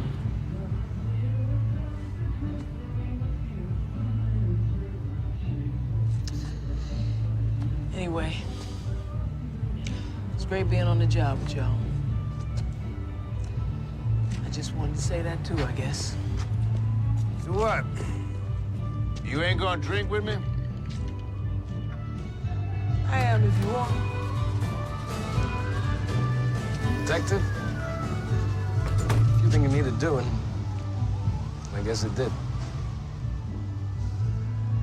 Yeah, so just a couple of notes. So I think we probably mentioned this before, but apparently the detectives' wakes are not a real thing. Okay. So they just made it up. Okay. I liked how Jimmy's line when he's on the pool table. Oh, sorry. Yeah. He was like, "What the fuck did I do?" Yeah. So, so David Simon said that he was inspired to do this after Bob Colesbury's wake, right? So Ray Cole, who died before season 3 started shooting, David Simon knew that if it got this far, that he wanted to have McNulty be the one on the pool table and then saying, "The fuck did I do?" So he wasn't sure exactly how it was all going to come together, but it was kind of interesting that's how he had envisioned it. Just wanted to try to figure out a way to make that happen. So I like that. Okay. Of course, Chardine added the and 4 months. And 4 months. When Lester comes in. Yeah. And then I just, a true murder police, I can't imagine a nicer compliment from somebody who knows his shit. So just like that. And apparently all the background actors were homicide detectives or a lot of them were homicide detectives who had been helping the series throughout. So I love that. So, I love that so much. Yeah. And I think that, I just want to hit this a little bit harder because I feel like when I first saw it, and probably I still feel like my feelings are still in this place of Kima comes in and tells McNulty and Freeman that she was the one who gave him up. And I was like, God, I just, it still kind of bugs me, why that she did that. But I think that it's really important to notice that they absolve her, right? Mm-hmm. Freeman says, "Come drink with me." Yep. And McNulty says, you're, as you said, her instincts were probably right. So keep trusting your instincts. So, it's important for us as the viewers to trust that the two people that were most affected by her decision said it's okay. Yeah. So just wanted to make sure that was clear. And then when McNulty walks off, he gives money to a homeless guy sitting on the corner. I didn't even notice that. Yeah, so actually. it's a nice touch. Apparently Clark Johnson added that little touch. So that's so smart. Great stuff. Okay. Well, let's see here. Later at a fruit market, we see Reginald reading the article about himself, and he kind of smiles. He puts on some sunglasses, and he grabs his groceries and heads out. Back at the Sun, we see Alma popping some things in a box, and she looks like she's cleaning out her desk. Templeton tries to talk to her. She says nothing to him. Haynes runs into her at the elevator, and we find out that she's been shoved off to a county bureau. And why did this happen? Because she stood up for Haynes. Mm-hmm. She told the management that she's the one that found the notebook, the empty notebook. And they talk for a little while, and, he says, "I don't think you'll be at the county seat very long." And she jokes, about as long as you'll be at the copy editor desk. And when they move out of the scene, you see that Mencken quote on the wall that we mentioned, from which the epigraph is taken. I just heard. Carroll County Bureau? That's how they punish me? Why not just send my ass all the way to Pennsylvania? What'd they tell you? That I did an excellent job. That this had nothing to do with anything but trying to make the county bureaus stronger. I didn't tell them about the notepad. I left that part out. I told them. When I heard you were in trouble, I went to Whiting. Told him I thought you were right about Scott. I told him about the notepad. Did he make all of it up? The calls from the killer? The pictures? Some, not all. Why? Look around you. The pond is shrinking. The fish are nervous. Get some profile, win a prize. Maybe find a bigger pond somewhere. Whiting, Clevenaut, Templeton. They snatch a Pulitzer or two and they are up and gone from this place. For them, that's what this is all about. Me, I'm too fucking simple-minded for that. I just wanted to see something new every day. Write a story with it. You'll write your way out of Carroll in no time, watch. About as fast as you edit your way off the copy desk, huh?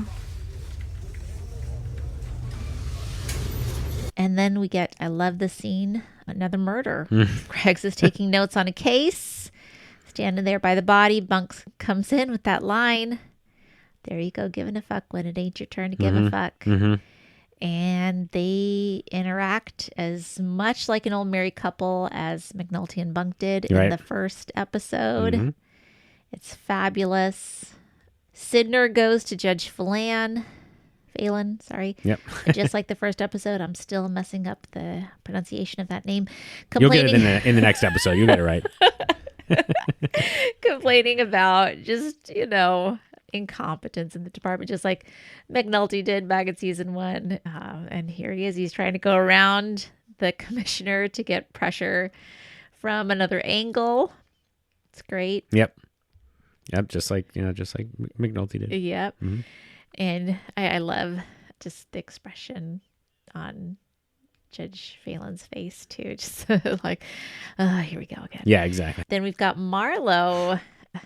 Levy's introducing him to wealthy businessmen, including Andy Krawcheck. And they're all dressed up in nice suits, but you could tell Marlo hates it. He kind of dress off. He's going to go, to the bathroom, right? But instead he goes to an elevator and he heads out. And as he walks away, he sees 2 young dealers and you hear them there talking about Omar. He goes up and they don't even know who he is. Right. And he just starts, they pull a gun on him. He beats them up instantly and he just sees the gun on the ground and a knife and it's like, yeah, this is great. He's alive again. He's alive again. Yep. Oh my God, it's terrible. Yep. And that's home for Marlo. And then we've got Michael, who has become the new Omar. Right. He has come into Vincent's shop with a shotgun and a sidekick. And Vincent says, you know who I am? Oh, he knows exactly who you are. And he's doing a stick up. And if he's not going to be taken seriously, well, he's going to shoot Vincent in the leg to get what he wants. And we go back to McNulty, now officially ex-police. And he's decided it's finally time to go look in on Larry, who he dropped off at the Richmond community home, I think. But he's left. He's not there anymore. And so McNulty has found out where he's gone, where the other people experiencing homelessness go to. And he finds him. And we see later that he's got him in his car and they're driving back to Baltimore. And McNulty stops and he steps out of the vehicle and he kind of stares out. And that's where we go into the real season ender montage. So you let me know if you're ready for it. But yeah, why don't we let me just catch up real quick. Let's see. Okay. So let's see, where were you? Oh yeah. So you start with Bubbles reading the newspaper. Yep. And I just appreciate that. I don't know why, but like the shot of Bubbles and the headline the road back or the way back or whatever, and he's just looking over his shoulder. It's just like the art. It's just art. It's just really great. It's fabulous. And David Simon did want to mention that the newspaper arc started with this really great reporting of this quid pro quo with Nerys and a drug dealer, and then finished with this really great article about Bubble. So there was good reporting in there. There was a lot that was missed, unfortunately. So just worth noting that. So just a note about sending Alma to the Carroll County Bureau. So apparently because it's a union paper, they can't fire her. So they essentially demote her. So Carroll County is about 450, it's like 150 miles or something like that from Maryland, from Baltimore, from what I could tell. So that would be essentially like Thurston County for Seattle. So pretty far south, probably not a lot of stuff to be reported there. So it's essentially you're not being fired, but you're going to be pretty bored while you're there. And then, I guess I'll just mention here. So the thing that David Simon talked about was that at the time that this fabulist was reporting, the Baltimore Sun had already been purchased by the LA Times, or the parent company, and there's this belief that you can be an out-of-town paper or you can be out of town and still kind of run a paper. And the problem is that you just lose touch with the city. So it's just, when I've mentioned before about like supporting local media and things like that, it's about making sure that, people know the city that they're reporting on. That it's not just like, oh, make sure you cover murders and make sure you cover this, like these kind of boilerplate pieces. It's like, oh, what's going on in Soto this week in the Seattle area? It's know the different areas, know the different neighborhoods. It's just going to always be a lot more valuable for the people that are living there. So there was that. Okay, and then let's see. Oh, the murder scene where Gant was murdered. That was where Gant was murdered from the very first episode. So they show the statues, and Gant. That was the same statue that was shown when Gant was there. No way. I counted that. The body has 9 gunshot wounds. So that's whoever that guy was. Somebody was angry. Yeah, they wanted him dead. Jeez. And of course, so you picked it up, but it's about everything being cyclical. So you picked up that part. So that's the nature of tragedy. And then I just a couple other little notes. Sidnor, when he's first talking, he's in the room by himself, and it just looks like he's talking to nobody, which feels very symbolic. So that's pretty funny. You got it, of course, like with Marlo, he's, seeing all this opportunity and he can't stand it at all. So, which is very much like what's the life that Stringer wanted.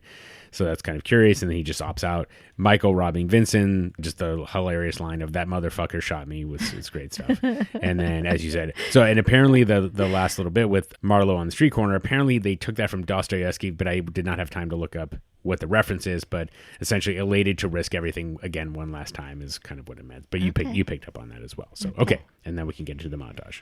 Oh, the montage. Okay, so McNulty looks out and we go in and we see Spider walking by with some other hoppers and lieutenants and all that. We see then Freeman building dollhouse furniture in his home. We see Chardine over his shoulder. They're kissing. It's so cute.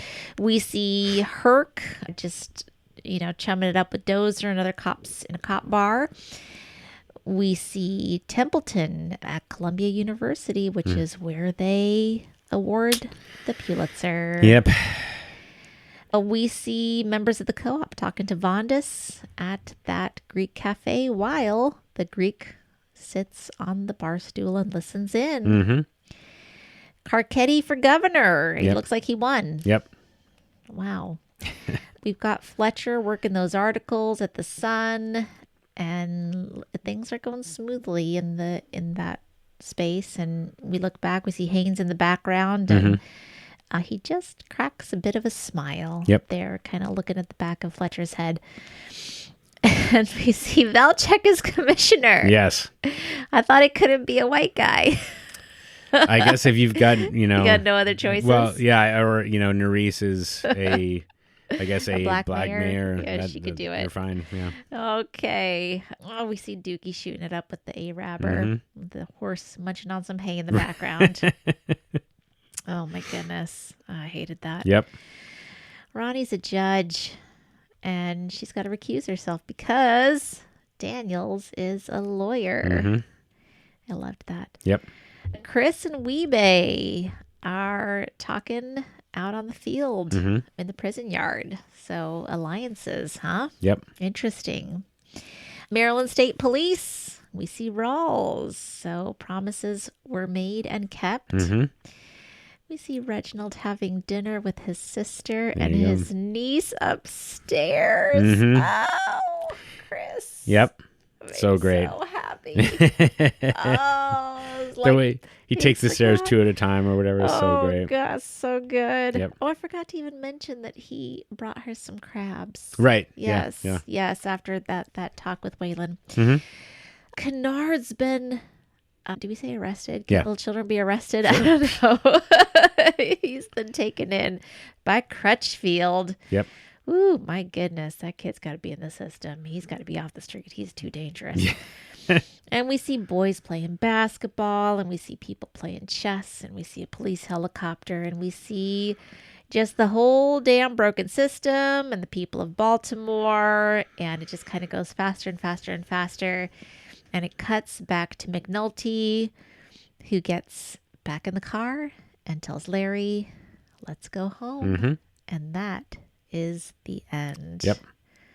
That was great. Yeah. Yeah. Well, I mean, I couldn't agree more. I'm a little, actually, now I'm kind of like, why did they show Kennard getting arrested after Bubbles?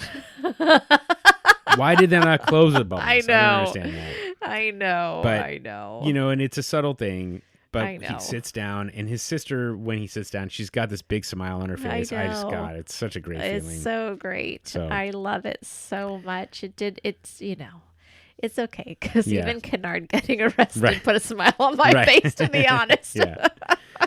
Even they did not show Dookie actually using a needle, but he's about to. Yeah, he's about to, and then you're like so pissed off about that, and then Bubbles goes up the stairs, and you're fine. I know.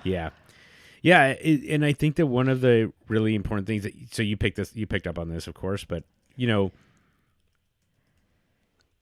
acknowledging that a lot of times when you end a series, you want to know what happens, right? And some series have done a really good job with it, but in this way, like this really smart way, they kind of lay it all out there, right? It's just a cycle that's going to continue until somehow somebody or some group changes. of people really makes a difference. So so it's I remember feeling very disappointed when it ended. I wanted, Marlo to be arrested or something to happen to him. Yeah. I didn't want to see Valjack, but over time, so you sound a lot more at peace with it than I was. I am now, because I had to give it up after I didn't get what I wanted last time. And I was like, okay, so I'm not going to get what I want. Right. So it's okay. Right. Yeah. So now Okay. I had my disappointment already. Okay. Well, so anyway, I do feel like over time people have started to feel like the Wire finale is up there in terms of the quality. Like it's hard to land the plane, and they did. I think it's generally regarded quite well. Yes, so. I thought they landed it. Yep. Okay, well, good. Sure. Well, I'm glad to hear that. Yeah. Okay, well, let's not stand on ceremony much longer. I did have a couple of things I forgot to mention, as I said earlier, but David Simon does make another cameo. He's at the Sun when they're going right after McNulty confronts Templeton. Oh, really? You can see him he's at a computer with a pen in his mouth, kind of typing. And there's a sticker that says "Save Our Son." Levy and Marlo had a couple things to mention about that. So Cheese, when he gets out, Levy says he put up his uncle's house. So the house that Prop Joe took such pride in. Yep.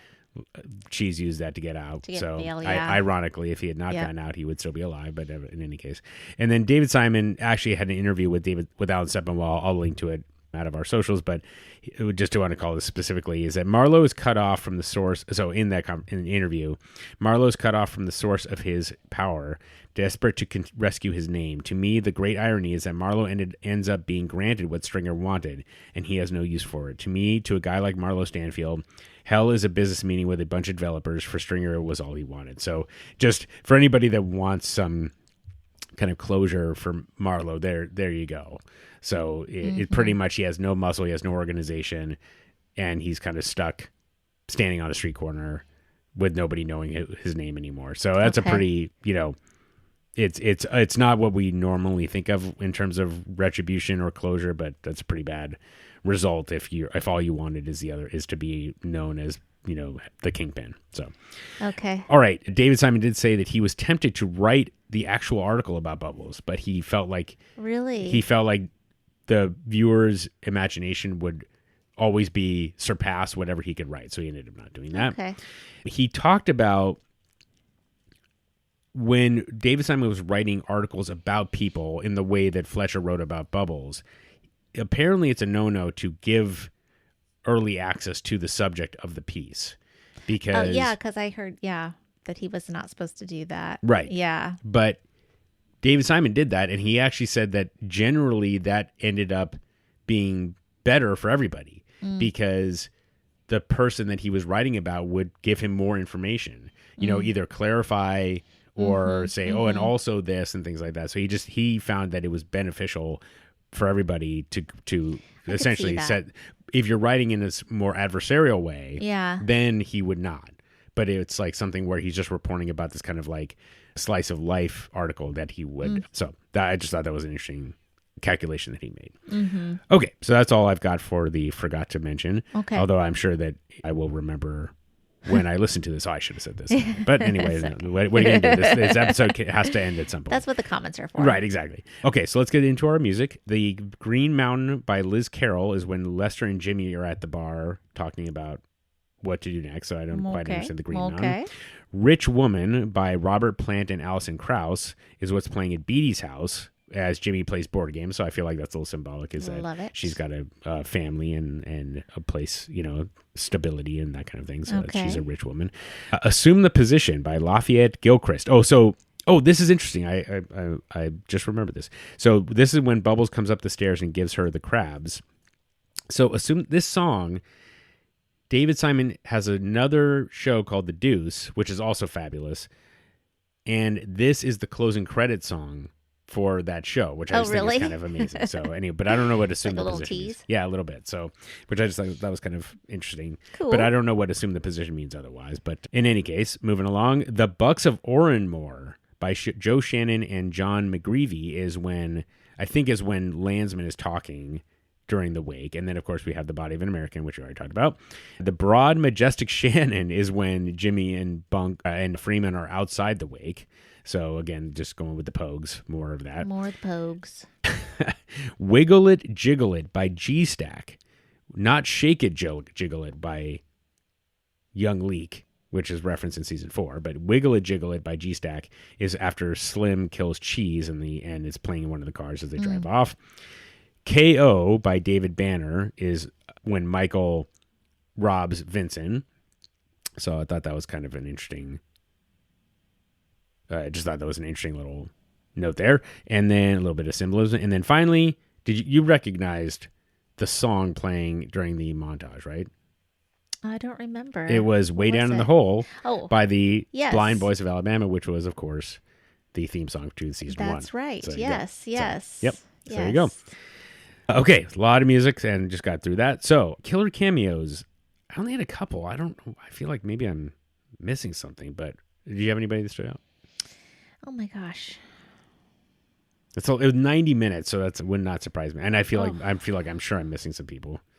I had the Snatch Pops kid. I don't know why. I liked him. I said Snatch Pops. Is it Snatch Pops? I don't know what it is. Yes, it was Snatch Pops. That's what he said. Okay, yes. okay. And then I had Shorty Boys. I liked him Yes, too. yeah. What the fuck do you do that for? Yes. That's good stuff. Yeah. No, I thought that was great. Okay. Yes, I would say, because we haven't seen Shorty Boys at all. Okay, no. Yeah, let's do Shorty Boys. Okay, for all sure. Right, very good. Fair enough. Yeah. Okay. No, that'd be great. All right. Well, then for the last time, Mr. Nugget's life lessons. Life lessons. I liked in the last episode you closed. So if you have any, I can let you go at the end. You need to close. You think so? Yes, okay. Because you're the Mr. Nugget here. Okay. You develop Mr. Nugget, you got to close All Mr. right. Nugget. Did you have anything that you wanted to mention? I mean, I would say I like, be like Freeman and have a hobby or a passion. Absolutely. So that when Good the work is no more, there's something that you love and that Absolutely. you care about and that you fall back to, and as gives you happy times. Good. Could not agree more. And I would say also too, well, I mean, like both of these I think go with what we do here, right? So have a hobby, have a passion. Mm-hmm. Maybe it's making a podcast for you. Sure. And then be like Mike and find a sidekick. All right. Maybe it's to stick up Vincent's rim shop. Sure, yeah. Maybe it's to make a podcast. I don't know what it is for you. I like that. Find your stick up buddy and, have a project together. Yeah. Yeah. Good one. Those are there's my life lessons for you, friends. All right. Okay, well, I do have, unfortunately, quite a few. Go. So, but Make it happen. in the spirit of the passion. I heard this comment a while back. I was listening to an interview with a guy who the showrunner for a show called Scorpion. It was it was fairly short-lived on CBS, and he was talking about like people saying, "Oh, I want to write, I want to write for TV," and he would say, "Well, what are you writing now?" And and they would, and they're like, "What do you mean?" And he basically said, you have to write your way out of whatever situation you're in. If that, like, you want to get out of, you want to get into writing, you have to start writing. You can't just apply and not have, yes. You know what I mean? And Right. so when Gus says that to Alma, you'll write your way out of Carroll County. Yeah. Just keep doing, just take on more and more ambitious projects. The better you can, the more you can do on your own. Don't wait for somebody to come tell you. Mm-hmm. So that was one. And now I've already gone out of order. So I'll just kind of go in as best I can. I liked, as much as I think cheese sucks, ain't no back in the day. Ain't no back. I like that comment. There, a lot of times we rely on nostalgia, and I'm a Raider fan. I think I probably mentioned that a few times. And the number of people that are like, "Oh, Al Davis," and I'm like, Al Davis. I'm sorry, but like Al Davis sucked as an owner. But he like his last championship was in 1984. Like people were like, "Oh, Al Davis was a great." No, he wasn't. He was not a good owner. He sucked. But it's like you can't just because he had a championship 40 years ago that's what makes him great. Get out of here. So you got to let go of the past in order to move forward. And so don't rely on back in the day to kind of be anything to rely on. It's nice to think about every once in a while, but anyway. So it was pretty specific, but I just had to get that off my chest because for whatever reason people are giving him praise and it just drives me crazy. Anyway, I liked Rawls' comment, the higher ups knowing your name. I guess if the higher ups are going to know your name, make sure they know it in a good context. Exactly. If they don't, if they know your name for some bad reason, yes, then it's because you're you're causing problems, and that's not going to work out for you. Yeah, trust me on this. Don't make waves that way. Exactly. Just do your yes, exactly. You can make waves sideways, but you're not up the chain. Yeah. I just thought that there was something really interesting, and I guess these are kind of connected. So to competing entanglements. So we talk about Daniels, and he wants to do the right decision, but he doesn't kind of realize the effect of coming clean would have on Rhonda, someone he really cares about. And it's easy to look at from the outside and say, "Oh, why didn't they just do the easy thing? Or why didn't they do what was clearly obvious?" It's like there's probably entanglements that we might not be aware of. Yeah. So it's more about just having a little bit of grace. Maybe things aren't quite as clear cut as you would like. On the other hand, it's like, well, Kima went that direction and she was just willing to, take the brunt of it if it came up. So, and Kima, she says, sometimes things got to go hard. Right. But of course with Kima, like she played it with honor. She went and told McNulty. And so always like, if you can, live your life with honor as Kima does. Right. But then to the same degree, bend too far, you're already broken. I like that too, because I think it is competing entanglements, that kind of thing. You're just, we are always trying to navigate as best we can, and we have to bend in a certain way. Yeah. Sometimes. And sometimes it's worth recognizing, am I bending so far that I no longer have the principles? Yeah, exactly. If your principles go in the opposite direction now, then you've definitely bent too far. Yep. Okay. Second to last, believe it or not. Okay. Yes, this is the second to last one. Just about Bubbles. Don't ever discount your victories. Yeah. He was saying like, why should I be raised up? It's like, you know what, man? You've had a hell of a life. and you are doing these things. Yep. And you think that they're objectively not significant, but anybody that's paying attention knows that they are very significant. So whatever you feel like your victories are, it's easy to think that I should be doing more. Right. And that's okay to have that perspective that, okay, I've achieved this victory. Mm-hmm. And I'm not going to sit on my laurels. Yeah. But you should still celebrate it. Yeah. So. Yeah, except that what you've done is a lot. Right. Plus that. I mean, yeah, especially considering the distance and all and you think, so, I'll just speak personally, Ellie, you can chime in as your personal perspective, of course. But, for me, I grew up with a lot of stability in my life. Sure. It wasn't without some hardship.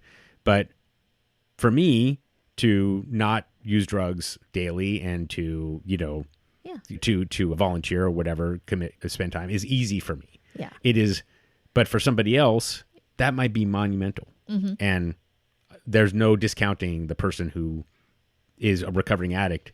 Every day that they do not use drugs is a victory, and that should be celebrated. Yeah. So I don't know if you have any. No, I think you're absolutely right. Okay. Yeah.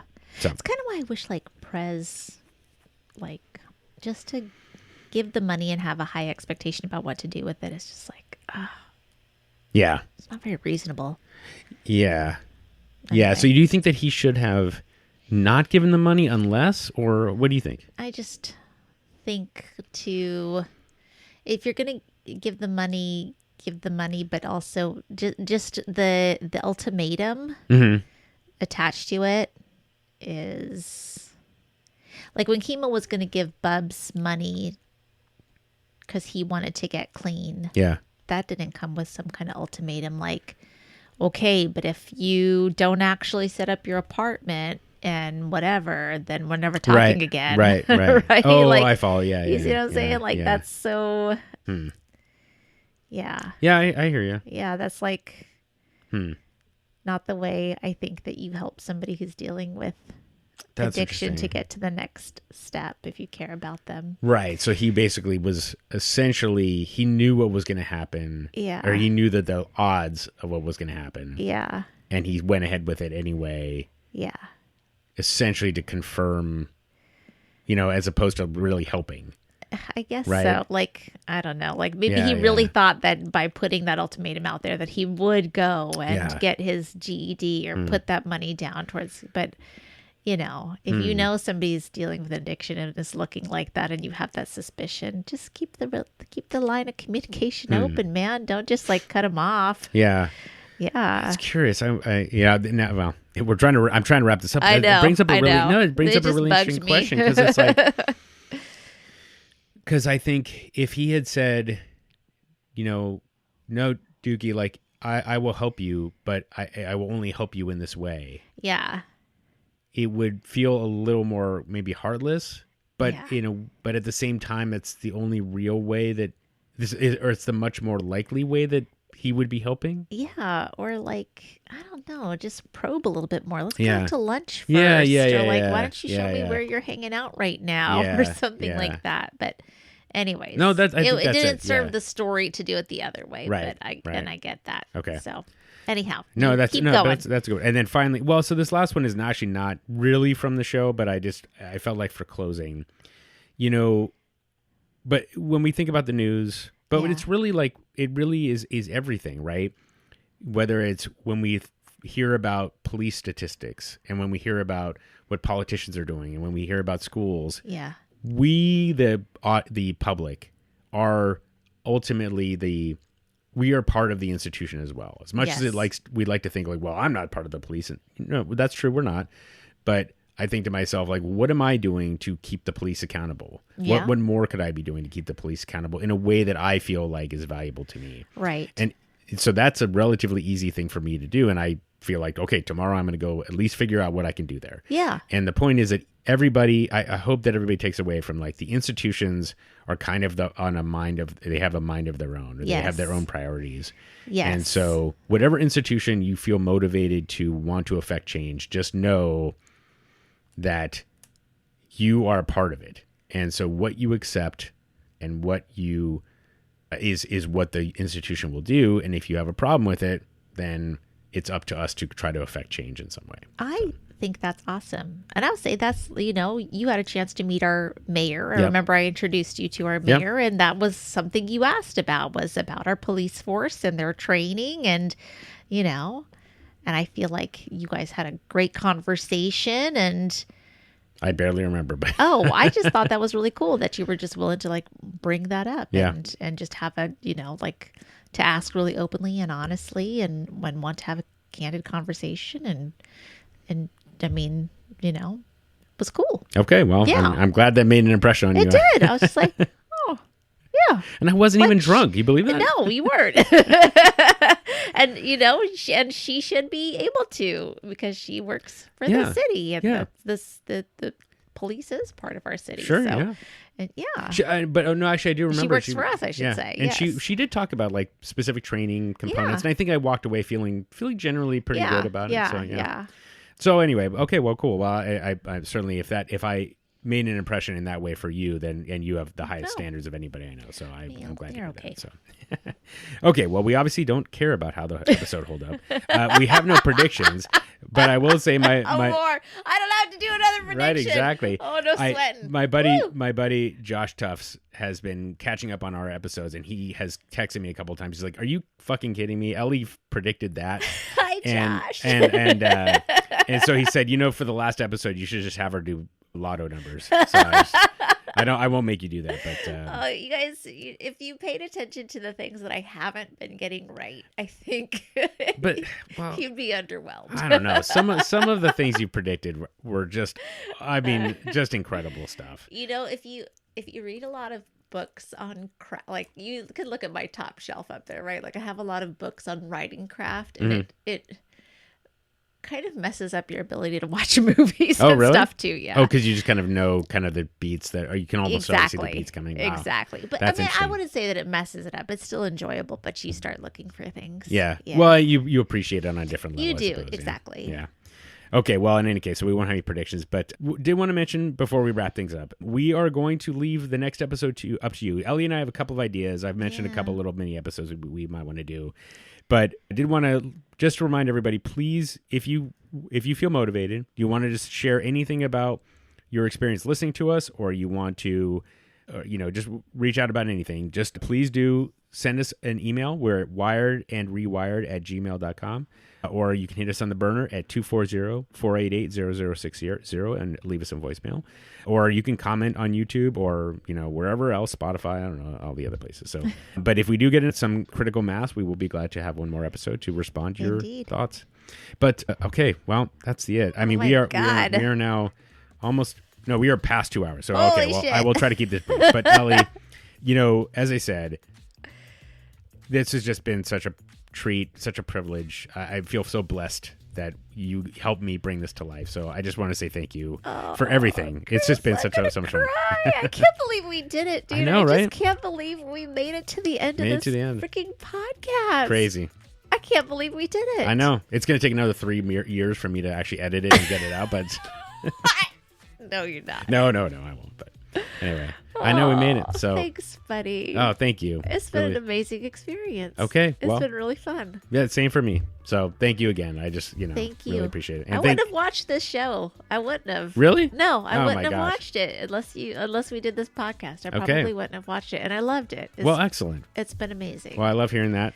I was thinking, do I want to just go with the other David Simon series? And I'm like, I do love a lot of them, but I'm like, I feel like I don't want to be just a David Simon super fan, even though I don't. They're the worst things. But anyway, yeah, it is amazing to think, because it was like 2 years ago that we started, so kind of crazy. Yeah. So it's hard to imagine it's all come to an end. But anyway, Damn. Thank you, really, Ellie. Thank you so much, and thank you to the listeners. Thank you for sticking with us. We hope you've enjoyed it. And yeah, just keep watching The Wire. Keep hopefully taking some of the things that you learned, pick up from it. And I just will say, if you are somebody that rewatches TV shows, please do rewatch and try to pick up something new the next time. I can just that was one of the reasons why I was motivated to try to find somebody to watch through it the first time, because I had my perspective has changed so many times since ever watching the first time. So just rewatch it and you'll pick up something new, and I promise. And get somebody new to watch it with you. Absolutely. There you go. Okay, well, Ellie, as always, thank you so much. Thanks, Chris. All right, everybody, take care. Bye. The Wired and Rewired podcast is Ellie Peterson and me, Chris Aronchek. Our theme song is Nice Vibes by Neon Beach. Want to holler at us? You can email us at wiredandrewired@gmail.com or hit us on the burner at 240-488-0060 to leave us a voicemail. We're Wired and Rewired on all the socials. And of course, if you like the show, please give us a rating and review on iTunes, Spotify, or wherever you get your podcasts. It helps other Wire fans discover the show. And until next time. I think it's down. Motherfucker, you ain't that good.